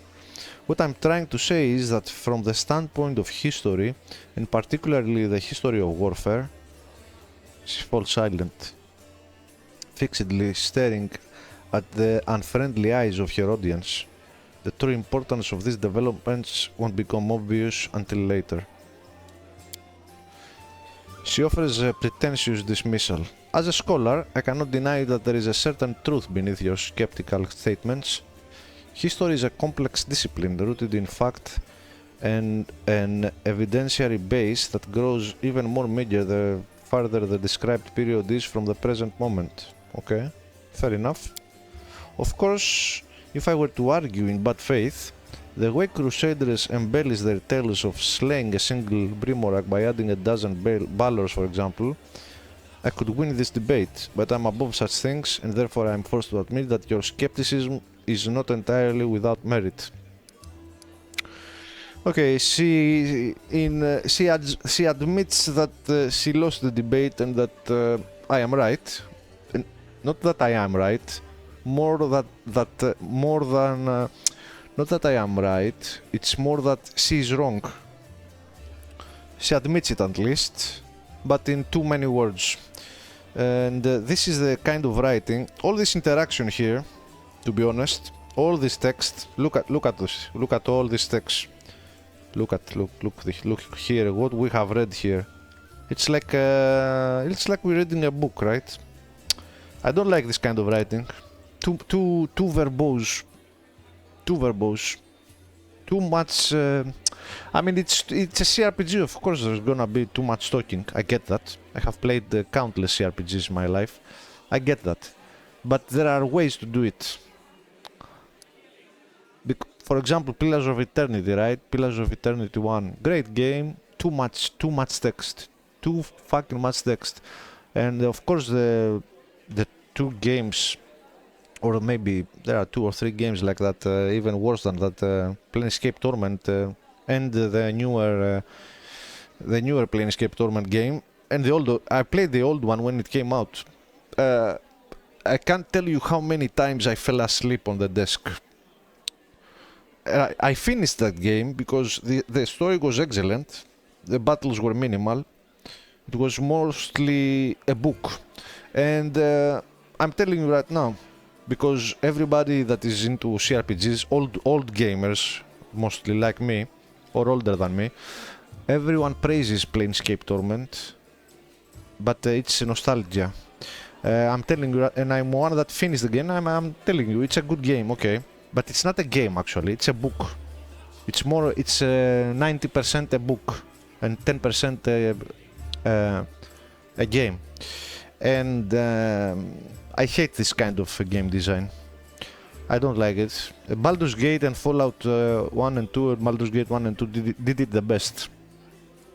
The balance between text and combat and adventuring and exploring was masterfully done in those two games.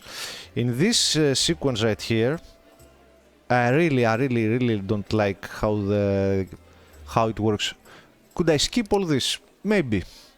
But when I skip text in games like this, I don't feel good. It doesn't feel good. And you might miss important stuff if you don't read correctly, don't pay attention to what happens, because for all I know, this character might be completely inconsequential to the rest of the game, but it might not be the case, I don't know. She might play a part. Maybe some of the things I'm saying here do something to the rest of the game, to how the game goes. You never know with CRPGs. I mean, I'm over 1 hour here in the tavern, and this is not. They are too much text. We should be out of this tavern by now. There should be a lot less text in here. We should already be out there exploring by now. Huge exposition dumps, dialogues that are kinda boring, to be honest. This whole conversation with her was rather boring to me. Nothing really interesting. Because it's not only the amount of text, it's the quality of the text, right? Because more is not better. Sometimes less is more, less is better. And this writing here is not good. It's I would say it's a bit below average. It's not terrible, but it's a bit below average writing. Not very competent. Anyway, let's move on.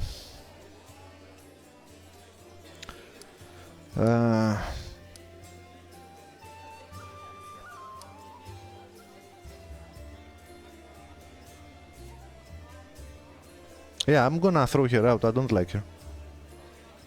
So, she insists that she could win this debate, but she's above such things. Of course, I told you, she's on a high horse, and therefore I'm forced to admit that your skepticism is not entirely without merit. Then get out of our shelter. She scoffs heftily. Even when acting rude, the Crusaders remain deplorably simple. Get the fuck out. And this is where I bid you farewell. Before the end of the day, I was planning to observe how winged demons use pack tactics to drive their prey like herds of livestock. It is about time I got back to my research. Yeah, get the fuck out of here, bitch. The hint of a smile graces her lips when she sees disappointment in the eyes of many Crusaders around her. Stay safe.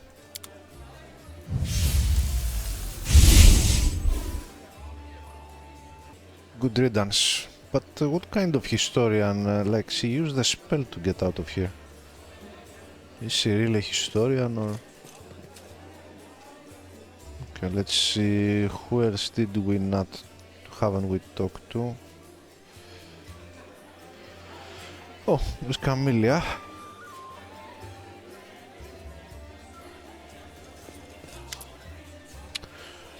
Greetings. The neat smile on Camellia's lips disappears so quickly you almost wonder if you imagined it.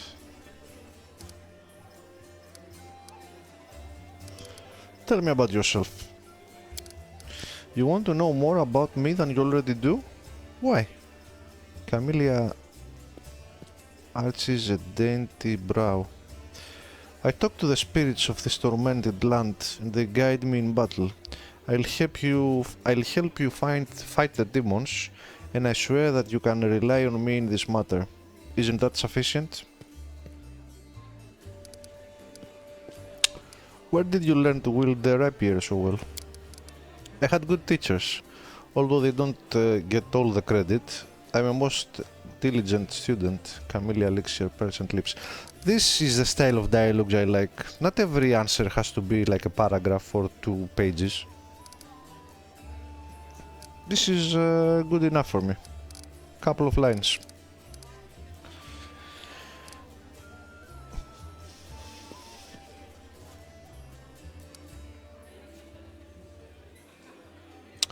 Your speech tells me you're of noble birth. Camellia laughs her practiced musical laugh as she watches you from under lowered glasses. You are most insightful, a fine quality to have.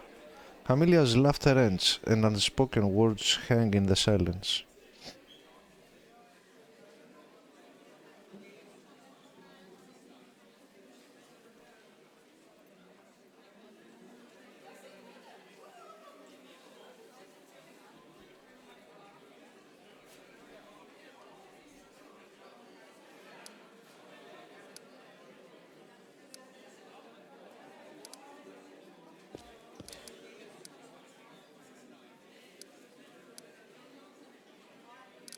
Well, I suppose we'll have our good and bad qualities.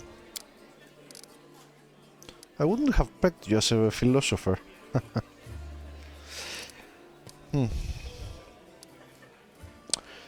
You're much more relaxed during combat. Your battle cries are uninhibited. She blushes slightly and lowers her eyes. So you've noticed. To be honest, I find it embarrassing. You see, being a shaman means having spirits of battle as my ever-present companions. In the heat of combat, they become rather vocal. Your amulet is quite unusual. Where did you get it? Ah, my little trinket.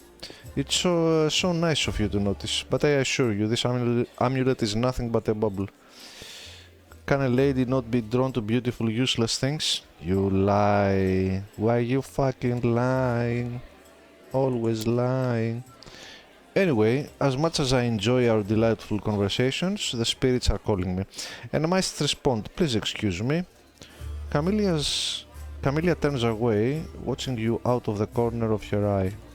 Alrighty. That was faster interaction than the rest of It is laid as directed. than the other ones we have had here.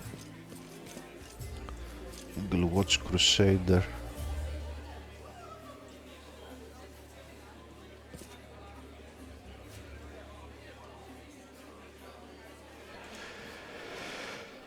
This Oh. is how it was meant to be. Oh, we can't talk Let to this no guy. one bar our path. Can't talk to these guys.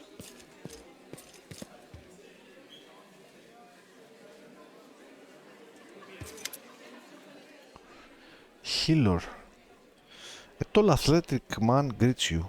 His hair is prematurely grey and shorn close to his head in a military style. He is lean and well groomed, and a monocle twinkles coldly in his eye. The bold set of his jaw and his large but agile frame attest that here is a man who is always ready to be on the move. Greetings, I'm Healer, venture captain of the Pathfinder Society. I am the superior officer among Pathfinders in this region of Mendev. However, the Society is running almost no operations here right now. Besides me, there are almost no Pathfinders here. Actually, I'm only stuck here because of an old feud with a demon worshipper known as the Spinner of Nightmares. I've had to work alone without the support of the Society, but I've made a lot of acquaintances among the local mercenaries and daring fighters. If you need any good fighters for an honest cause, talk to me.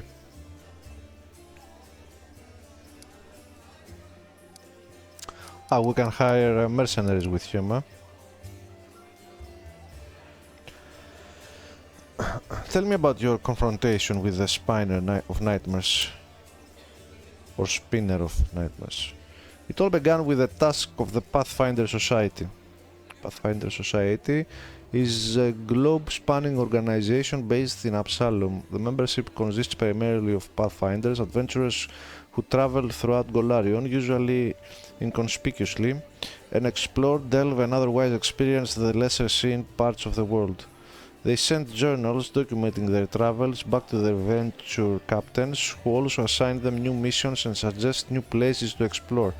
The more exciting and illuminating of these journals are compiled in the Pathfinder Chronicles, an ongoing series of books that collect the history and mystery of Golarion for its membership and the general public.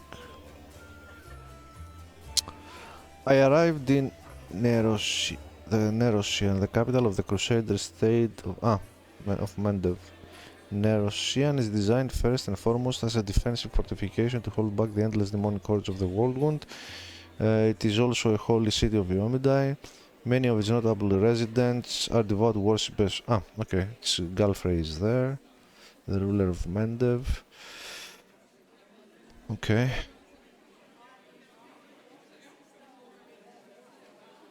The cathedral also draws faithful pilgrims from afar to worship at this renowned holy site. So, when I arrived in Nerosian with my team to investigate the sudden death of a famous crusader, Baron Falron. We soon focused in on a small hospital for the wealthy, where Falron was being treated shortly before his death. It turned out that a gang of Baphomet's cultists, calling themselves the Labyrinth of Mind, had gotten a foothold at the hospital. They were obsessed with twisting the minds of their victims and targeted fragile people too weak to resist. The hospital was filled with perfect victims, isolated for weeks from the outside world, completely helpless, and when they returned they were different, almost normal, but the moment they heard a certain phrase, something dark awoke in their mind and they transformed into servants of Baphomet, ready to lie, betray and even kill. The Labyrinth of Mind was preparing to infiltrate all the elite circles in Mendev, but Baron Falron stopped them. He was too loyal to his oath and too resistant to their spells. He fought for his freedom until the strain broke his heart. We opened and cleaned the city of Baphomet's pit of vipers. Their den was a cradle of sin and filth. They cast spells on each other and their loathsome fantasies stepped real from their minds into the world. They dreamt of horrible and forbidden things, and they fought like mad. We burned the place to the ground and slaughtered everyone we could, but the leaders of the cult were able to flee, and they were set upon revenge. They abducted my daughter Laurie, who served under my command in the Pathfinder Society. They left me a note full of insults, mockery and sneers. From that note I learned the name of my enemy, the Spinner of Nightmares. A few months later I confirmed that she was another sea leader. Of course. I confirmed that she was the leader of the Labyrinth of Mind. My hunt had begun. I would get Laurie back at any cost. Hilo grits his teeth with bulldog determination.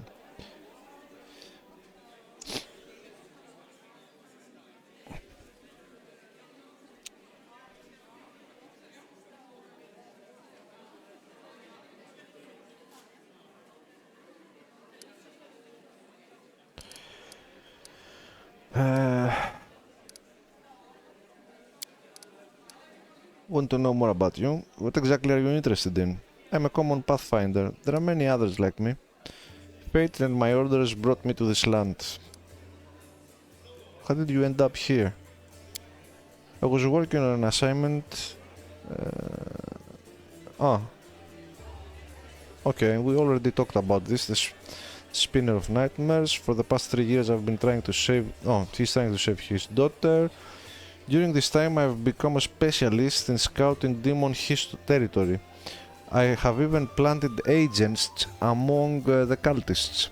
Truth be told, in pursuing the Spinner of Nightmares, I've been acting more on behalf of Queen Galfrey than the Pathfinder Society. It's a long story, maybe I'll tell you the rest of it sometime. He frowns grimly. This Spinner of Nightmares is a true spawn of the Abyss. I've fought her many times, but I've never been able to seize her by the throat. Tell me about your daughter. He smiles, showing his healthy white teeth. As a girl, Lori was just an angel. We lost her mother early on. She was left to follow my example, a drifter with little idea how to talk to a 10-year-old girl. But even with such questionable parenting, Lori managed to grow into a wonderful girl. Brave, smart, beautiful, and entirely unbearable. She's always argued with me about everything. When she was 18 and told me she was going to be a Pathfinder, all I said was, alright. I knew there was no use to try and talk her out of it, and she was a fine Pathfinder. His fists clenched with a painful sounding crack. I'll never forgive the Spinner of Nightmares for taking my girl from me. Tell me about the Pathfinder Society. It is a global organization that unites opportunists and adventurers of all kinds. We explore the world and uncover its secrets, okay? Driven by curiosity.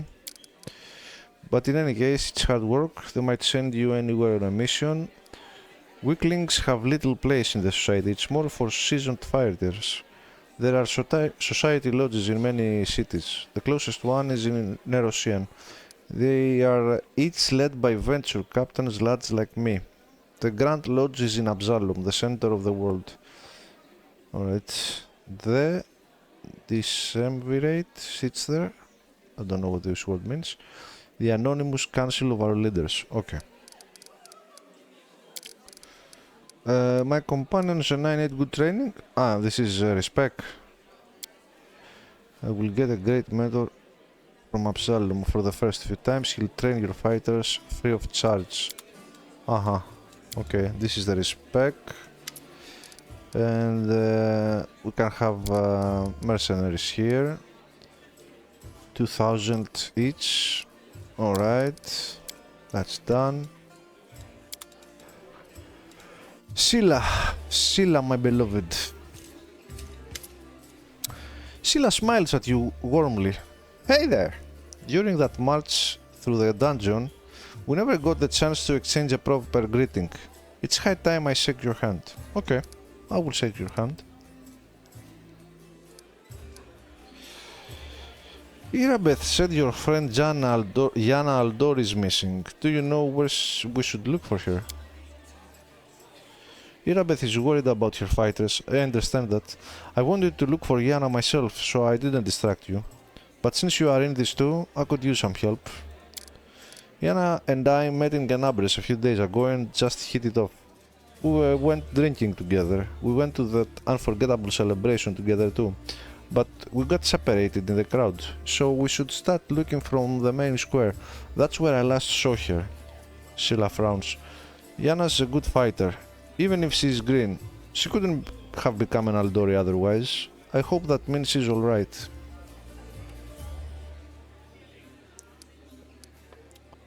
Alrighty. What do you think of what's going on in Kinabers?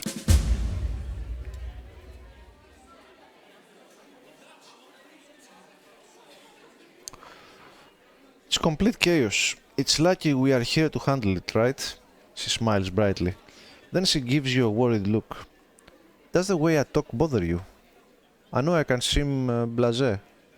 Many good people and our protector Terendelev died here in Canabres. A paladin of Yomida is expected to be properly respectful and solemn. But I prefer to face my troubles with a smile and a bit of common sense. Grief is a weapon they'll use against you. True. She speaks... she has sense in her. She's logical. So yeah, grief is a weapon they'll use against you. It can undermine a warrior's spirit. It's better we hold off on grief until we're driven the last demon and cultist from the city. Okay. Okay, it makes sense. That's a good mindset.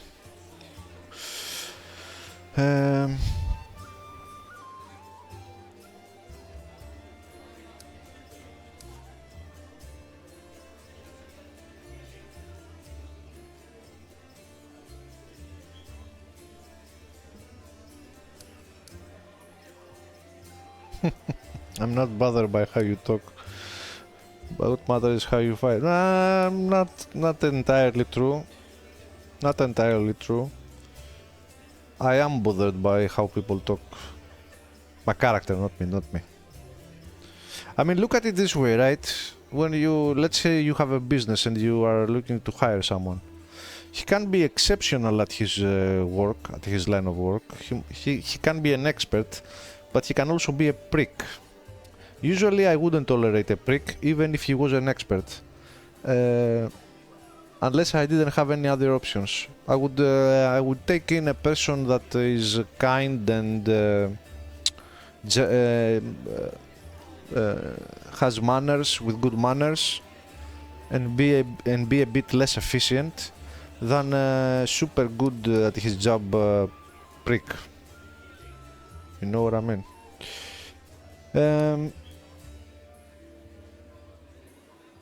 And I don't like any of these interactions here, any of these options. I would rather stay quiet here. This is alright up until here. Plus joy heals the soul. Don't like the last part.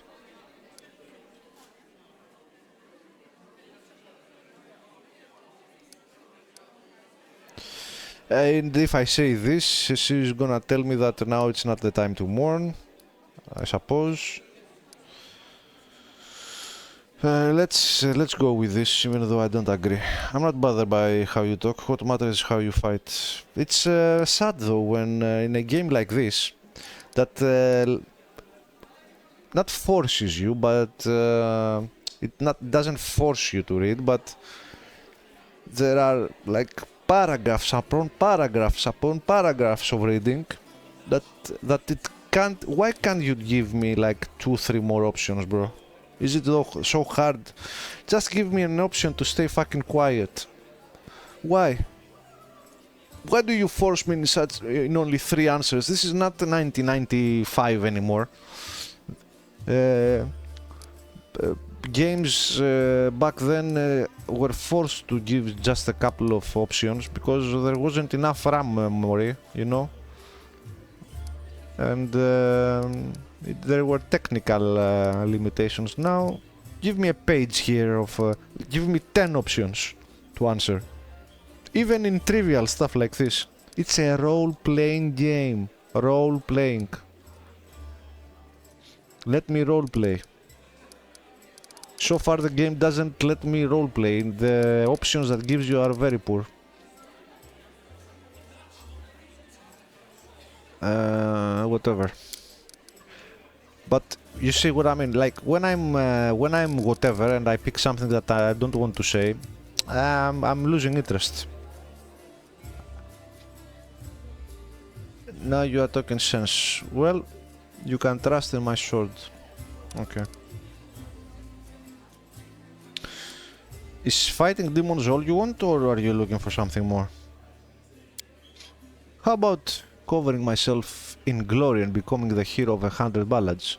Or at least a dozen, if they are lively ones. Scylla's eyes shine cheerfully. Anyway, it will be more serious. The area around the Whirlwind is the best place for a paladin who wishes to defend the weak and serve the good. Being part of the crusade is reward enough for me, but there is something that worries me. I don't want to sound like I'm criticizing my brothers in arms, but the Eagle Watch and the other orders are focused on just one aim. The war against the Whirlwind. That's why they can sometimes overlook the smaller things, ordinary misfortunes, you know? I agree. I always liked being a wandering knight because any moment I could get up and go help a poor ratfolk whose family had been kidnapped. Or an old woman whose favorite dog had gone missing. So here's my answer. I don't have some big important goal, but I'll be happy to help those who need it. A little bit here and there. Okay, so she's a good person, she likes to help others. Good. She's not after glory, at least that's what she's telling me. But she's very likable. She's very likable. I would prefer her not to be a warrior, I would prefer her to be something else, some other class, more appropriate to a female, but she's very likable though. Okay, I'd like to know more about you. Of course, ask anything. I'll answer honestly. Where are you from? I'm a little bit from Geb, a little bit from Katapes, but mostly from the Knights of Yomidai. I was accepted and began my training at 14. Oh wow. I belong to the ranks more than I belong to any other place. Also, just so you know, because I'm making a lot of comments against some, you know, some female characters and how they are in positions of power and giving orders, and you know, they are leaders, whatever. I know we are in a fantasy setting, and I accept the fact that like I can justify a female fighter, especially a paladin. If she was a barbarian, I wouldn't accept it. For example, in Pathfinder, what was that iconic female barbarian character? I can't remember her name now. First time I played the Kingmaker game, I immediately respect her to something else, but then her voice and the dialogues were too obnoxious for me to handle, so I just told her to go away, and I didn't want to see her again, so I stopped interacting with her completely. But you know, for a paladin though, I can accept a female character because she gets all her powers and her magical abilities and stuff like that from her goddess, through her faith, so I can accept that. Same goes for clerics, same goes for sorcerers or female sorceresses, like when it comes to magical power, I can accept that. You know, but when I say straight up fighter, two-handed, like just in any CRPG, not only Pathfinder, when I see female characters wielding two-handed axes and great clubs and stuff like that, I'm now, bro, no, please, come on, be serious. I mean, in Fallout it's fine because, you know, they have sniper rifles and guns and stuff like that. Okay, that's fine. But in hand-to-hand combat, a straight-up fighter or barbarians and stuff like that, nah. Be a rogue, be a hunter, be a ranger, have a bow, stay back with your pet and stuff like that. That's all fine. But I can't stand the female fighters in games.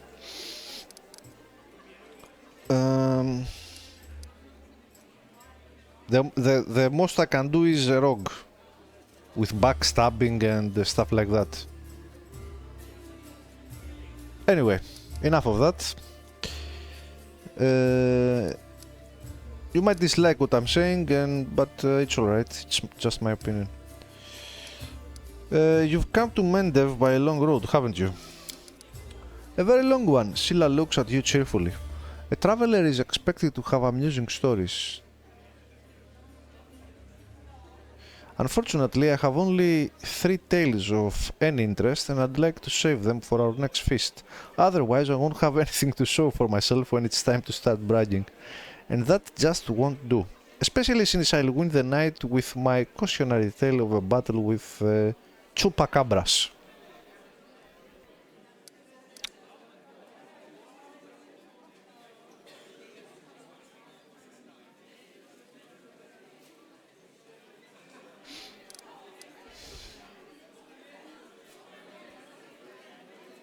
You can't tempt me with a story about fighting chupacabras and then not follow through. What are chupacabras, by the way? Incredibly repulsive magical beasts, fast and dangerous. They can... well, it looks like someone's fooled me into starting the tale. I guess now I'll have to tell the whole story. Picture a small town in Quadira, the westernmost satrapy of the Padishar Empire of Keles. Quadira is a kingdom with the power of the sprawling empire at its back. Quadira is a Keles' doorway to the inner sea region and is perhaps the single most valuable piece of real estate on Golarion. Okay, so picture a small town in Quadira, and down in the dungeon there's two murderers waiting to be executed. The gallows are already built for them. The rope's been bought, but sometimes life takes a surprising turn. Suddenly, a paladin of Yomidai appears in the doorway and offers the murderers a deal. If they go with her to fight some monsters, they leave. If they survive, that is. There's a big difference between imminent death and probable death with a glimmer of hope, wouldn't you say? I like this philosophical... This writing I like here. This interaction here I like, it's interesting. So, there's a big difference between imminent death and probable death with a glimmer of hope. Of course, yes, I agree. So here we are traveling through the desert, me and my friend, a priestess of Saranae, along with a little ratfolk fellow who'd ask for our help, and the two cutthroats. We get to the ratfolk village and see their bodies lying around, all drained dry. We figured we'd have to fight vampires. That's how the little ratfolk described the monsters who attacked their village. That's why we went in all brazen-like. The sun was high and the vampires couldn't attack until dusk. But we never got a chance to look around. Black shadows, quick as the wind, attacked us from all sides. Not vampires, but chupacabras. One of the lads we pulled from the gallows got killed right away. The second one ran for his life. That left me, the ratfolk, and Kira. That was the name of the priestess, and we all steeled ourselves for the fight of our lives. And just when we thought the end had come, with the chupacabra surrounding me like a pack of dogs around a bear, our ratfolk friend wounded and down, and the teeth of the quickest of those blasted monsters clenched on Kira's shoulders. Right then, when all hope was lost, the other lad from the gallows suddenly comes running back. Oh, he kills the beast, attacking Kira. I'm sure you know what a turning point in a fight looks like. Well, this was it. A moment before we were lost, and a moment later we had it back under control. The chupacabras dropped dead, one by one. The little ratfolk is reunited with his family who were hiding in the basement. The priestess and I closed the eyes of that boy from the gallows who saved us. It was a shame he didn't survive the fight. May the gods keep his soul in its journey through the afterlife. Alright, that was a good story indeed.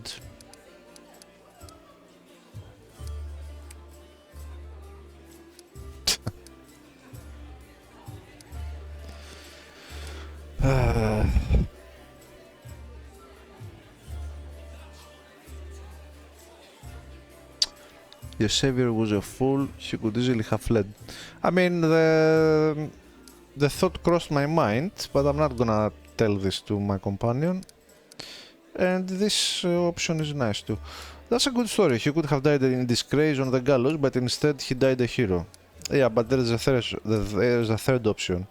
He could have fled and lived. Like, he was a fool.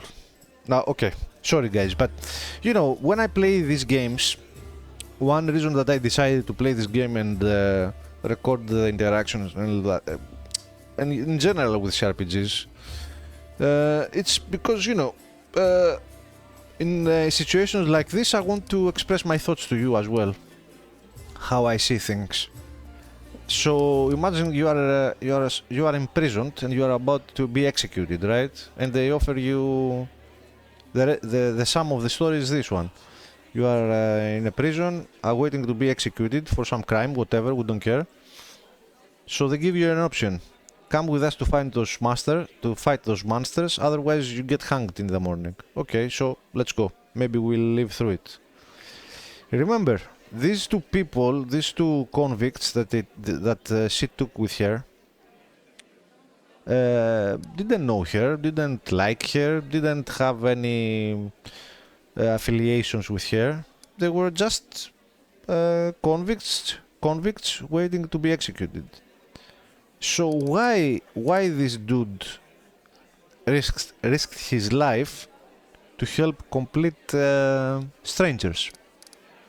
Right? If I was in his position, I would just flee and live. Don't tell me that it's better to die in this situation as a hero. Why? For the greater good? Don't remember, he was a criminal. He was waiting for his execution. Like, why suddenly he chooses to become a hero? He could flee and live. You know what I mean? Then if he decides to become a good person after that, fine. But in that situation, it was not. He was not defending his mother, his daughter, his friend, or whatever. These people were strangers to him. All right, we're gonna pretend we are all for honor. We'll go with this. And I'd fancy the stunt earned him some points at his final judgment. It's smart to remember our journey, it doesn't end in death. Yeah, of course, when I read about, because someone could argue that there is the afterlife and you're gonna be judged by Pharasma. Sure, but don't forget, people in Golarion haven't seen the afterlife. They don't know about what the gods are doing, their rivalries. We can read it on in the real life. We can read it in the Pathfinder wiki, but in the game, in the universe of Golarion, mortals like these ones here don't know about these things. They might read a text here and there, or maybe a priest told them some stuff, but it's all based purely on belief and faith. So we have to. When I'm playing, I try to pretend that I don't know about the afterlife and about the daemons and the war with the demons and the devils and all that stuff. Or how Asmodeus treats his subjects, because a Hell Knight, for example, that it's he's all for the letter of the law and this and that, and Asmodeus and when he goes to hell after Pharasma judges him, he will be tortured to no end by the other devils there for centuries before and if he survives that, maybe he will rise up to the hierarchy there, but most probably he won't. He will be tortured there for centuries, forever. But followers of Asmodeus don't know that. They don't know that, and that goes for the other gods as well. The followers of the other gods, good or evil. Okay, so had it not been for that mercy, Milos, that was his name, would be hanging from a noose, and me, Kira, and all the rat folk would be dead in the village. Yeah, but Milos would be alive and well. And why would he care about you and Kira and whoever the fuck else? Someone told me that a kind deed done by an unkind person is 100 times more precious. By the same token, an evil done by a noble soul is 100 times more horrifying. Nah. That's what I really wanted to say. The Chupacabras were just a good starting point. Yeah, I disagree with everything here that she says. But never mind. What made you become a paladin of Yomidae? Scylla's gaze sharpens momentarily, then she sighs. That's a serious question and a good one. You should ask it of your companions. But it's a long story. To start with, 12 years ago I was nothing like the person I am now. I roamed the streets of Solku with the other homeless orphans. I stole, I fought, I was a hired sword for a bit. Not a proper origin for a paladin, is it? A hired sword. This is what I don't like in settings like this. Who would hire a woman as a hired sword? God damn it. Because hired swords, like mercenaries, don't have supernatural powers. Back then, Solku was a city of orphans, widows and widowers. Gnolls decimated the city regularly. My parents were among their victims. People there heard about new deaths before they'd finished mourning their previous losses. One day, a group of knights of Yomidae brought a glimmer of hope to the city. But while others saw them as saviors and protectors, I was busy pricing up their noble horses their gleaming mithril armor, wondering just how much one of their pretty swords would fetch. A thief lives one day at a time, that's what they say. I was the type that never thought past the next job. Anyhow, I was able to sneak into the knight's camp and steal one of their mithril helms. Scylla pauses, her voice sad and measured. And I was right there when a gnoll attacked the helm's owner.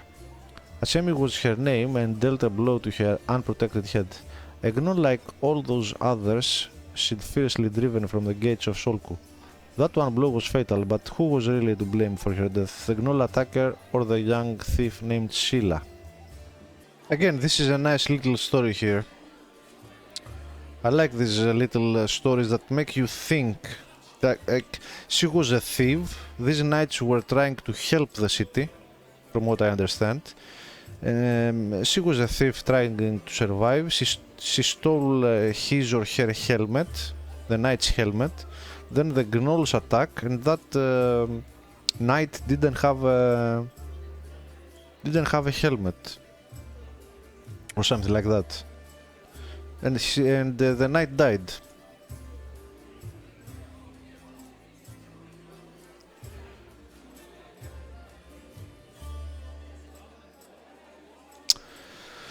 Yeah, I mean, and she says now, who is it to blame for her death, the gnoll attacker or the young thief named Scylla? No, it's you to blame, because if the knight, or if the knight had the helmet, she could have probably survived the blow, or the victim could have had better chances of surviving. So yeah, you played a part in that. So what do we say? But I like this, it makes you think. We could go with indifferent. I know what it takes to survive sometimes, I can't judge you. Even a seemingly small misdeed can have terrible consequences. Life is cruel and full of chaos. Sometimes survival just comes down to luck. You couldn't have known the consequences of your actions. No. I think I'm gonna go with this.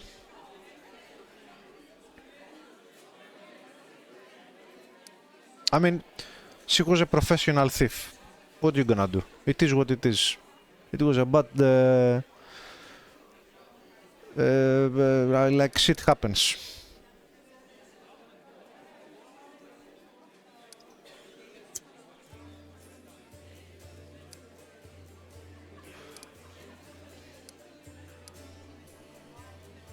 This is nice too. Even a seemingly small misdeed can have terrible consequences.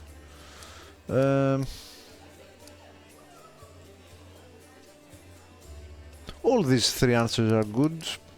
This is no. Zero accountability. I don't like this.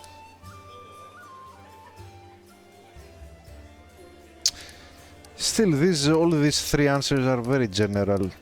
Like, we could say something in the... like... something, for example... yeah. You played a part. You are partly responsible for that death, even though you didn't attack anyone. The gnoll had the murderous intent, but you played a part in the other person's very low chances of survival because you stole the helmet, so you are partially responsible for the death. But you didn't mean to. For example, if I was a judge, let's say I was a judge, right? And she was caught stealing that helmet that led to another person's death or lowering the chances of survival in that attack.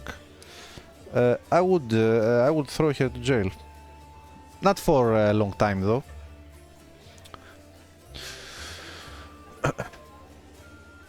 Because consider this, if I steal a gun and I sell it to some other dude, and that other dude kills some other guy, and he gets caught doing doing the killing, the murder, for the murder. And they find out that I gave him the gun.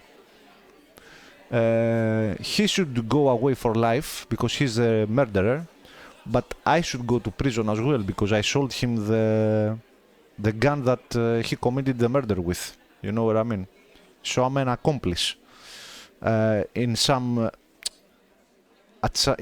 degree.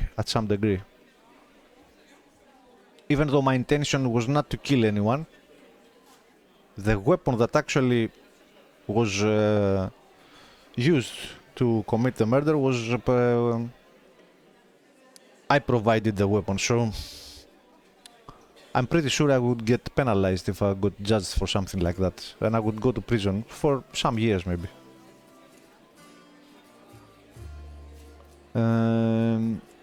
So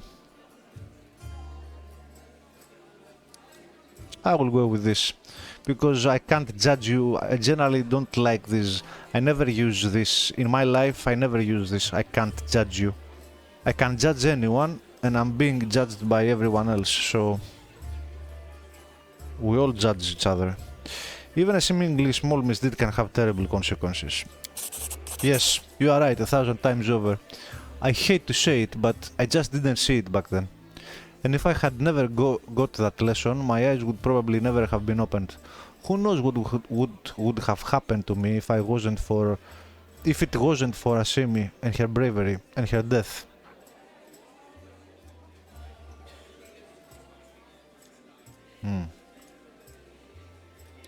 Scylla honors her memory and treats her like her mentor, though they never once spoke while Echemi was alive. Nice. Nice little story here. Maybe the world would know Scylla as a bandit, not as a knight and protector of those in need. There's a saying I like to remember: people rarely find redemption on their own. Someone must show them the way. Okay, this character in the background, I like her. The more I talk to her, the more I like her, because when I started the game I didn't like her voice and the way she was acting. It was a bit too much, but she has a nice background story. I like the fact that you know, there are paladins that gain their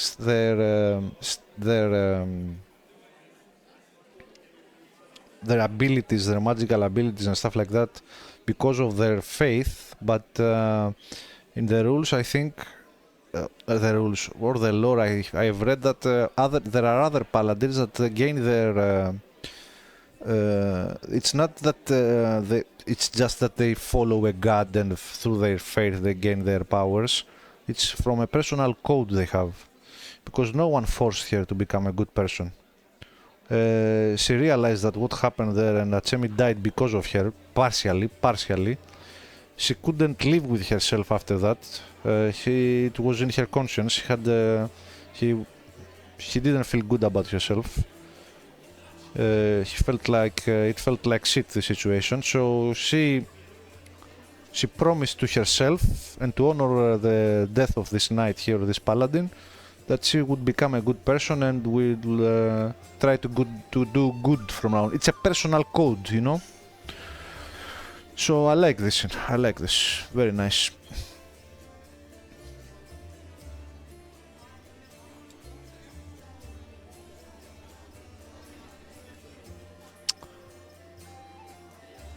There's a saying I like to remember: people rarely find redemption on their own. Someone must show them the way. But no one told her to do good. People rarely find redemption on their own. Someone must show them the way. No one showed her the way. She found her way. And I also like that. Good, let's continue. But you were asking what brought me into the ranks of Yomidai's warriors.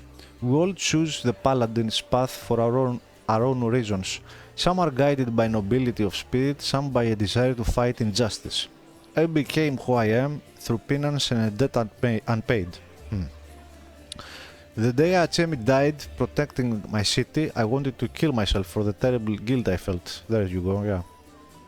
But then I realized it wouldn't make the world any better, and I decided that instead I would try to take her place. I would become who she had been, and protect the innocents that she would no longer be able to protect. Very nice story. Thumbs up. What are the principles that paladins of Iomidai follow? She actually inspires me. I want to become a paladin now. What are the principles that paladins of Iomidai follow? Scylla smiles. I'll tell you. I like to recite our code. It feels like I've said it 1,000 times, but it never gets old.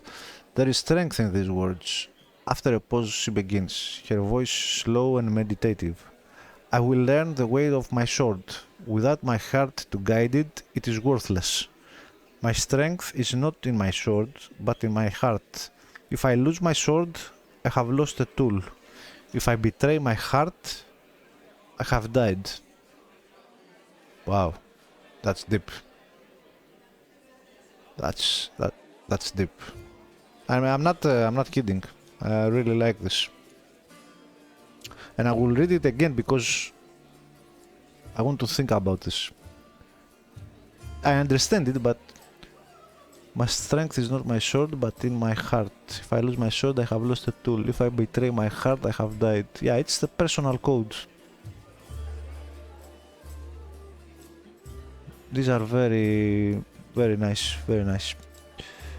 You remember what I was telling you about bad writing with the other some other character I was talking, that historian. Now this situation here is completely different. From start to finish, I feel very engaged with this story and dialogue here. She continues, I will have faith in the inheritor. I will channel her strength through my body. I will shine in her legion, and I will not tarnish her glory through base actions. I am the first into battle and the last to leave it. I will not be taken prisoner by my free will. I will not surrender those under my command. I will never abandon a companion, though I will honor sacrifice freely given. I will guard the honor of my fellows, both thought and deed, and I will have faith in them. When in doubt, I may force my enemies to surrender, but I am responsible for their lives. I will never refuse a challenge from an equal. I will give honor to worthy enemies, and contempt to the rest. I will suffer death before dishonor.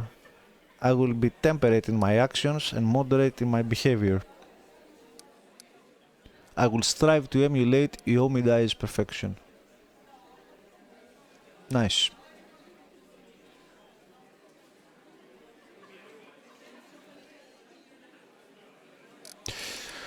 Alright, thank you. I've learned everything I wanted to know.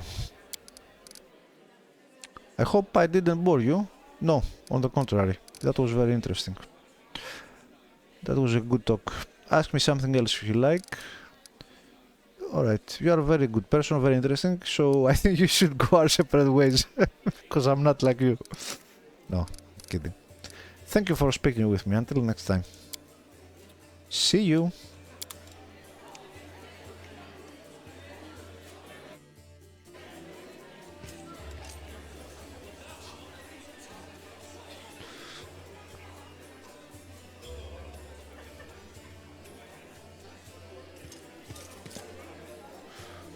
What if Kenabres isn't the only city of Arano? What if this is how it all ends? Let's see if Irabeth has anything more to say to us. Irabeth rubs her red and tired eyes. Any success? How is the city? Ah. We have talked about these things. What is our main objective? You heard what the demon said. They are going to desecrate the Wardstone and blow up the whole barrier around the Worldwound. That would be an even worse disaster than the Worldwound's expansion before the Second Crusade. Not only Kenabres, but every city with a Wardstone will be destroyed, including the capital. We can't allow that, no matter what. We will retake it, even destroy it if we must. Iomidai's gift must not become a weapon of the Abyss.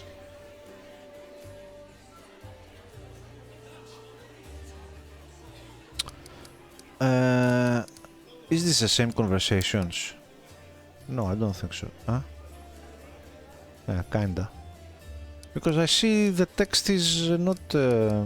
it's black, it's like new. But what she says is the same stuff, I think. Allow me to tell me about the Eagle Watch. It was a small order created to fight not only demons but also the enemy within. Oh. To maintain the purity of the paladin ranks, prevent heresy and identify spies, and it failed miserably at that. The Templars of the Avery Labyrinth infiltrated and formed their nest within its ranks, pledging their lives to Baphomet. Templars of the Avery Labyrinth. These cultists seem to subvert the good works of the Crusaders. They cause trouble in Crusader camps, instigating fights and egging participants on the greater violence. They spread lies and sow the seeds of fear with voices sweetened by magic. Some have even assumed the roles of holy crusaders and risen in the ranks of other knightly orders, waiting for the moment when their treachery can be used to achieve a most foul end. After the Queen entrusted me with leading the order, Anivia and I practically built it from scratch. We got rid of dead weight, people who weren't committed. We organized ways to transmit messages and orders safely. We introduced reliable ciphers. We found tacit allies around the city, from crusader orders to street beggars. This was my personal crusade, to purge the city of the Templars who had infested it. And I thought I was winning. I could feel it. We were so close to driving the cultists out of Kenabres, but... Irabeth frowns. It's hard to admit, but those successes didn't count for much once the demons entered the city.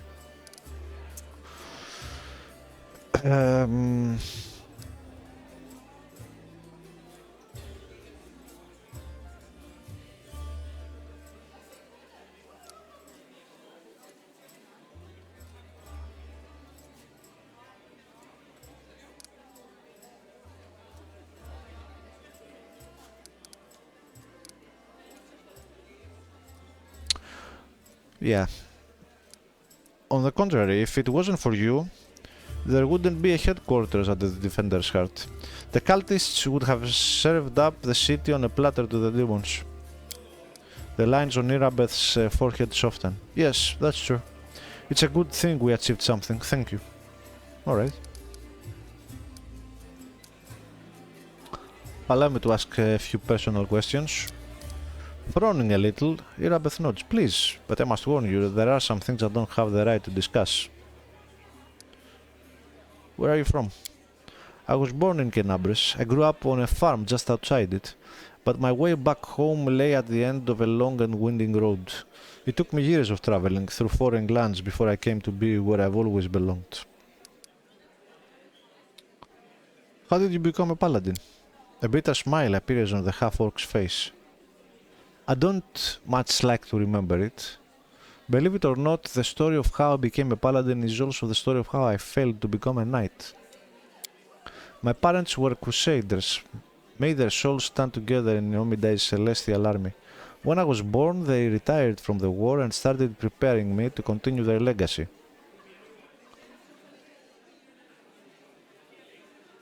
But my father was an orc. You'd be pressed to find a calmer, wiser and more pious servant of the goddess than he. But still, all his life he was dogged by sideways looks and whispers. When I grew older and it was time for me to serve, I decided.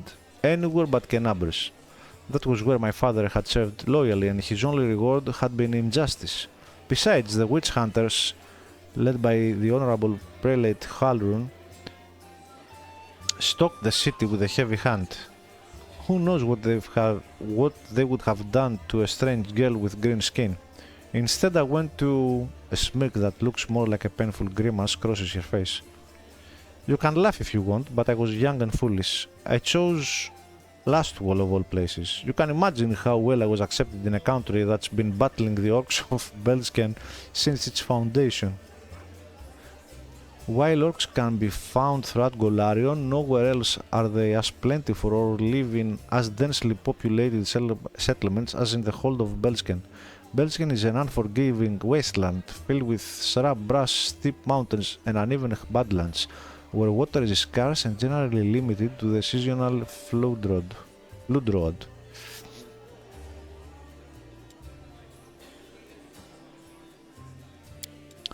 There were many there like me, but we were all treated as second-class citizens. To the locals, my green skin was worse than leper scabs. Even my brothers in faith kept their distance. I took my vows, and the goddess granted me the power of a paladin. But even then, not a single order would accept me into the ranks. I spent another 6 months knocking on doors before I realized the simple truth. I serve Yomidai, not these people. I don't have to prostrate myself before them, so I left. As a paladin, but not a knight.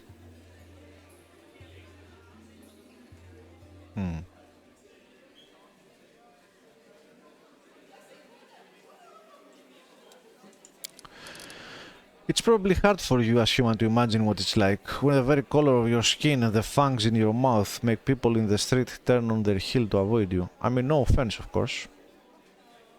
Yeah. On the other hand, Mrs. Green Lady here, it doesn't take a lot to know that you don't have to go to the sun to realize it burns, right? So this line here probably hard for you as a human. Anyway, I'm thinking about this too much now. Okay, how did you come to join a knightly order? I left last fall and went traveling. The goddess guided me and my path led me to where atrocities were happening. I often fought in exchange for gold, but never for unworthy aims, of course. I wandered the river kingdoms. Ah, she often fought in exchange for gold. Oh. So like a mercenary, although she's a paladin.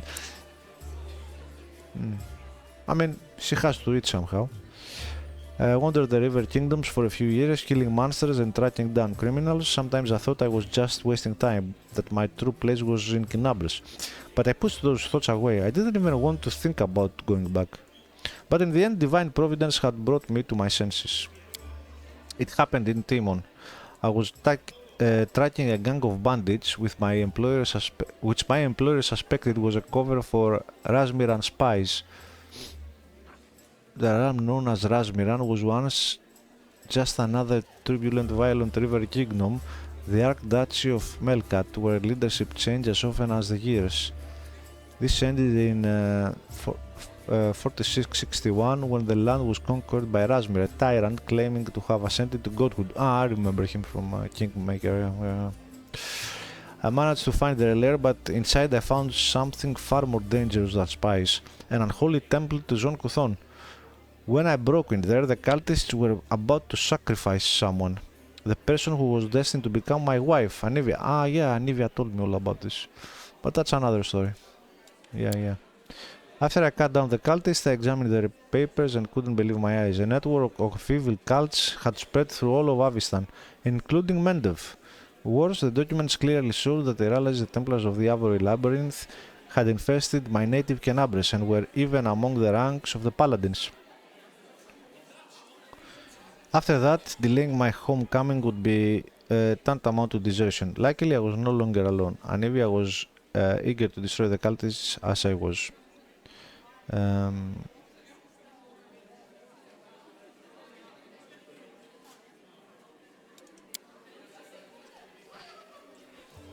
Anivia and I hurried to Kinabres. We couldn't trust anyone. The papers indicated that the cultists had infiltrated everything. Luckily, I had some experience in investigation, and my beloved, the half-orc, smiles warmly. She knew her way around working locks, stealing people, and trading information with the city's bottom feeders. Soon, we had defeated, alas, not a whole Hydra, but a few of its heads. Do you know who turned out to be the leader of the cultists? The commander of the Igloo Watch. Let me guess. It was a male. No. Let's bet some money on this.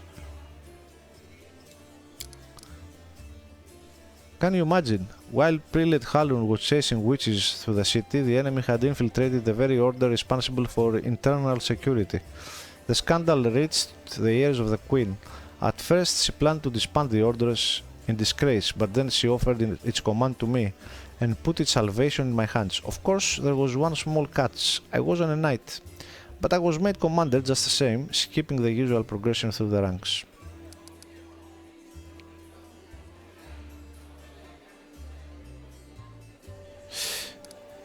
Let me check something here. Prince of Pain, God of Darkness, Envy, Loss and Pain. The most twisted is the evil minds. In the Great Beyond. This is the Great Beyond. Is not the Abyss, I think. Is Jean Couthon an outer god or an elder one?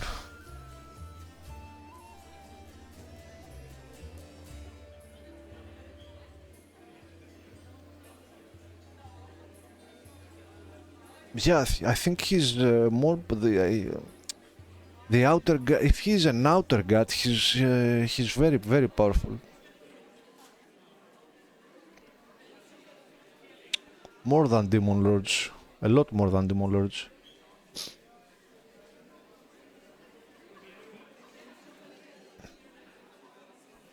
I don't know, but she says here.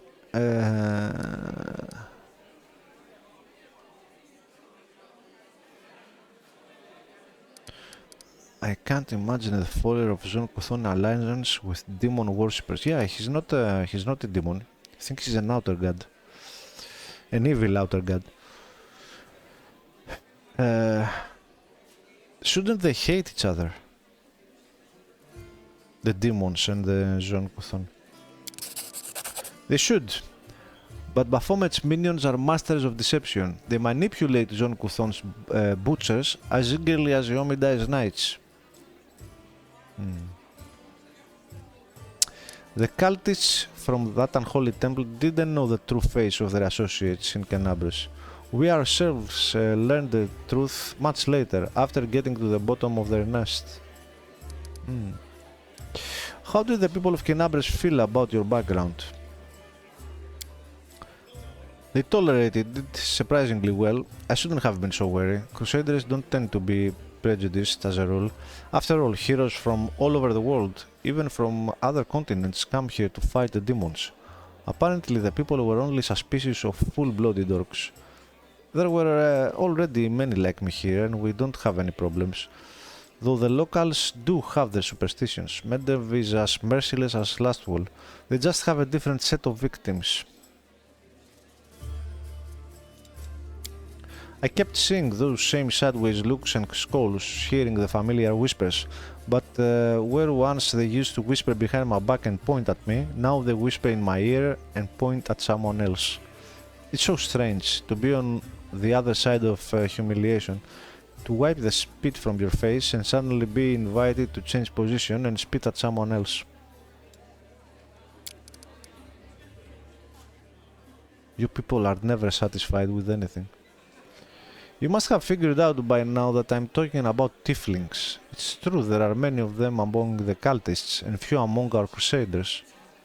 And our fighters do all they can to drive away those who would be our allies. People shun them, call them Areluspawn, or worse, as if they chose to be born like that. I believe it's quite a feat to rise against the call of one's blood and join the forces of good. Still, most only see them as the enemy. I once saw a knight bleeding to death because he wouldn't let a tiefling priest touch his wound. Alas, I haven't been able to change this in all my time in Canabras. Yeah, because it's like believing that goblins, for example, can be good. And that there is good in everyone's heart, and you never know. No, that's naive and it's bullshit. Most of the orcs are bloodthirsty barbarians. All of the goblins are evil, and that's how it is. Like people don't come to conclusion about race just because most of the times they have a reason for it. Stereotypes are there for a reason. They're not just created just because. I'm talking about in-game now, I'm not talking about real life right now, but I think it also applies there as well. I mean, if it looks like a duck, it behaves like a duck, and it speaks like a duck, I would think it's a duck. You know what I mean? Alright.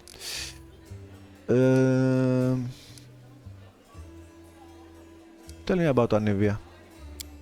We met at Timon as I was wandering aimlessly. Okay, we know about this. She saved her. We returned to Canabras together to expose the Templars of the Avery Labyrinth. The day Queen knighted me was the second happiest day of my life. The first was the day of our wedding. Anivia isn't just my beloved, she's my ally. We share every victory and defeat.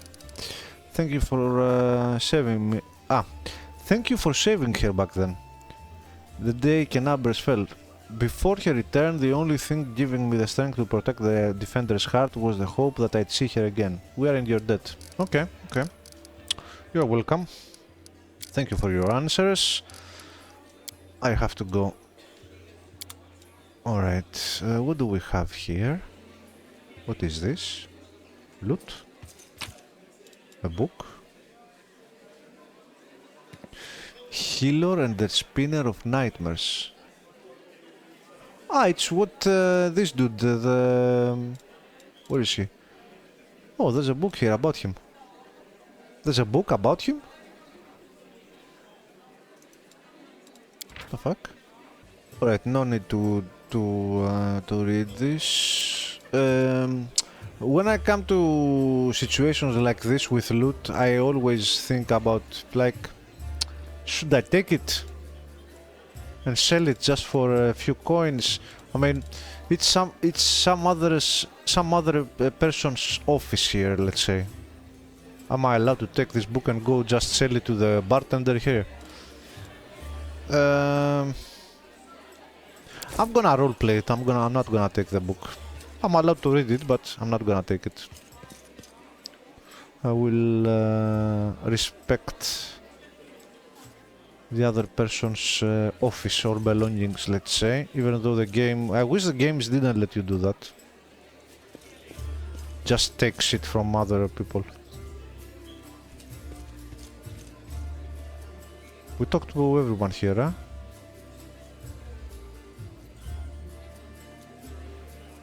Okay. Peasant survivor. Noble survivor.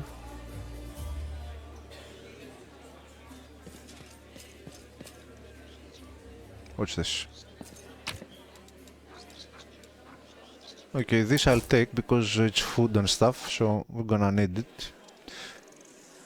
It's not like I'm part of this army here, little guard or whatever you wanna call it, so I will take provisions, but I won't, or weapons and stuff like that. It's not an office. Who is that? Forn Autumn Haze. Whoa. A tall, fragile-looking elf sits in front of you, eyes closed. He's pale as a ghost, his arm wrapped in a blood-stained bandage. You spot other bandages on his body under his clothes, but even in such a miserable state, he manages to keep calm. Raising his eyes to meet yours, he says faintly, "I'm Forn Autumn Haze, at your service." His pale lips are rendered by blood, but you see no signs of pain or fear in his grey eyes. Do you need help? After giving you a cold, intense look, he shakes his head. Do not trouble yourself for my behalf. A local healer tended to me. Besides, I come from a resilient, hardy people. My body will endure both the wounds and the poison delivered through them.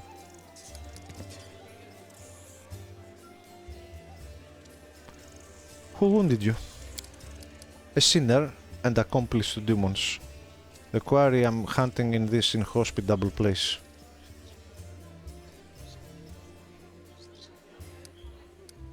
Who are you?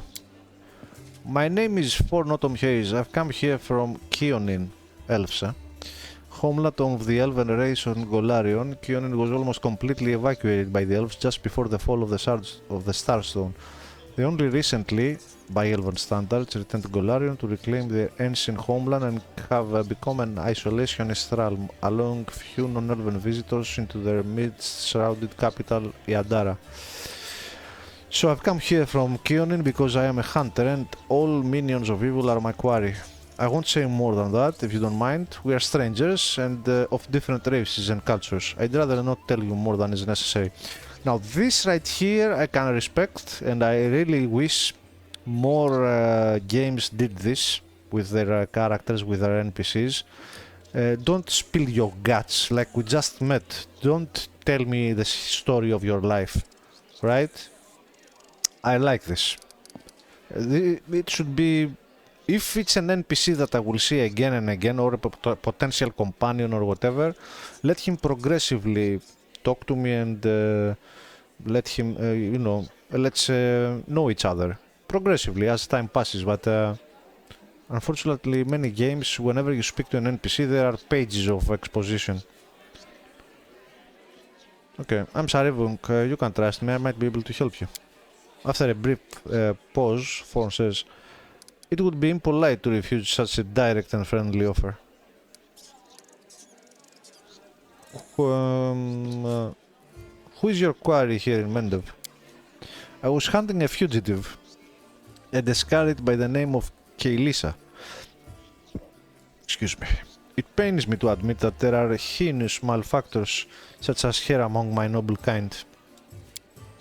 I managed to catch up to her in Kenabres and I wounded her. Then demons appeared and the city was engulfed in flames. I was injured in the battle that ensued and couldn't free her soul from its service to her dark masters.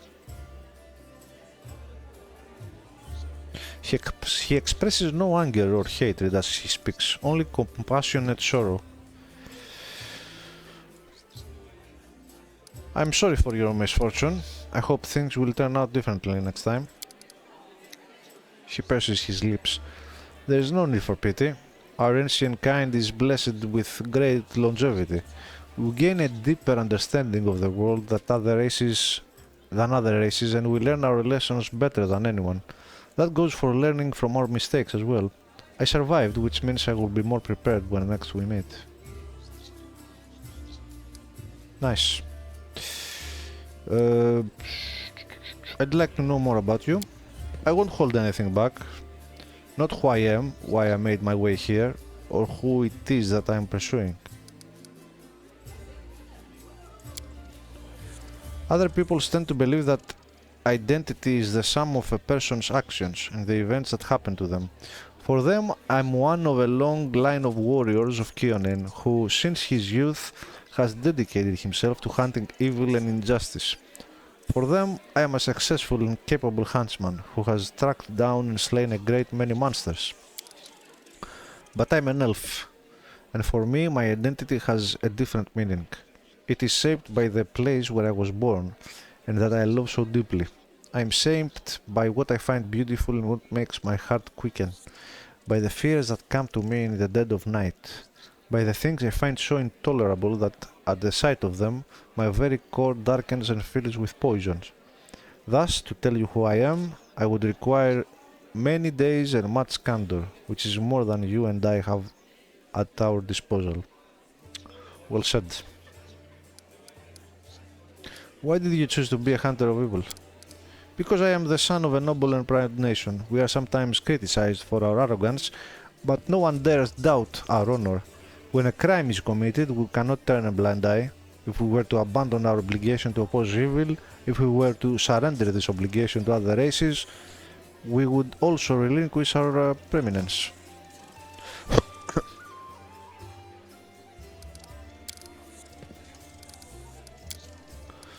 I wish to aid you in your hunt. Thorn covers his eyes wearily. I thank you, but this is my mission, and I am used to facing all manners of terrors on my own. I do appreciate your willingness to help. If you happen to meet Keilisa, take caution.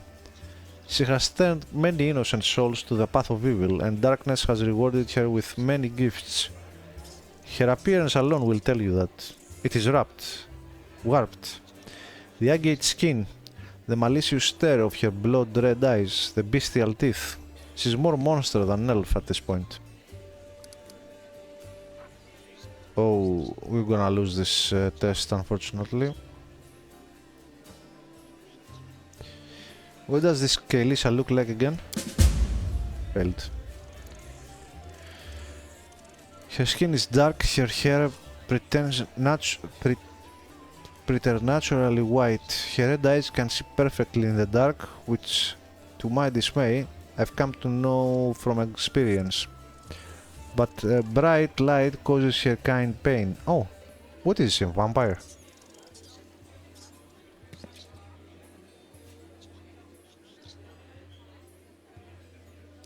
I used an alchemical powder that explodes in a dazzling flash, and she cried out as if I had stabbed her.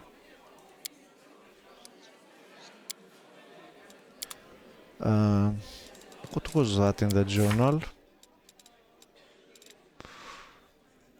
The Outcast. A dangerous cultist by the name of Kelisa is hiding an ambush. He described her remarkable appearance and word just how deadly she can be in a fight, but he talked also about her weakness to light.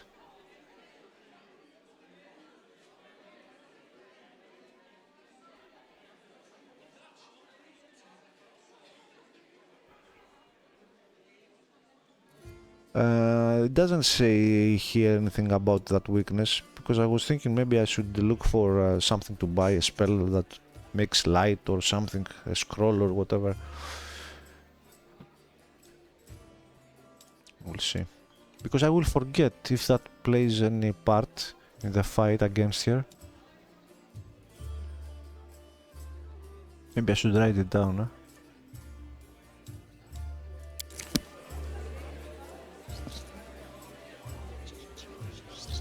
Okay, before we go outside, okay, we have talked to anyone. Let's see what's down here to the basement.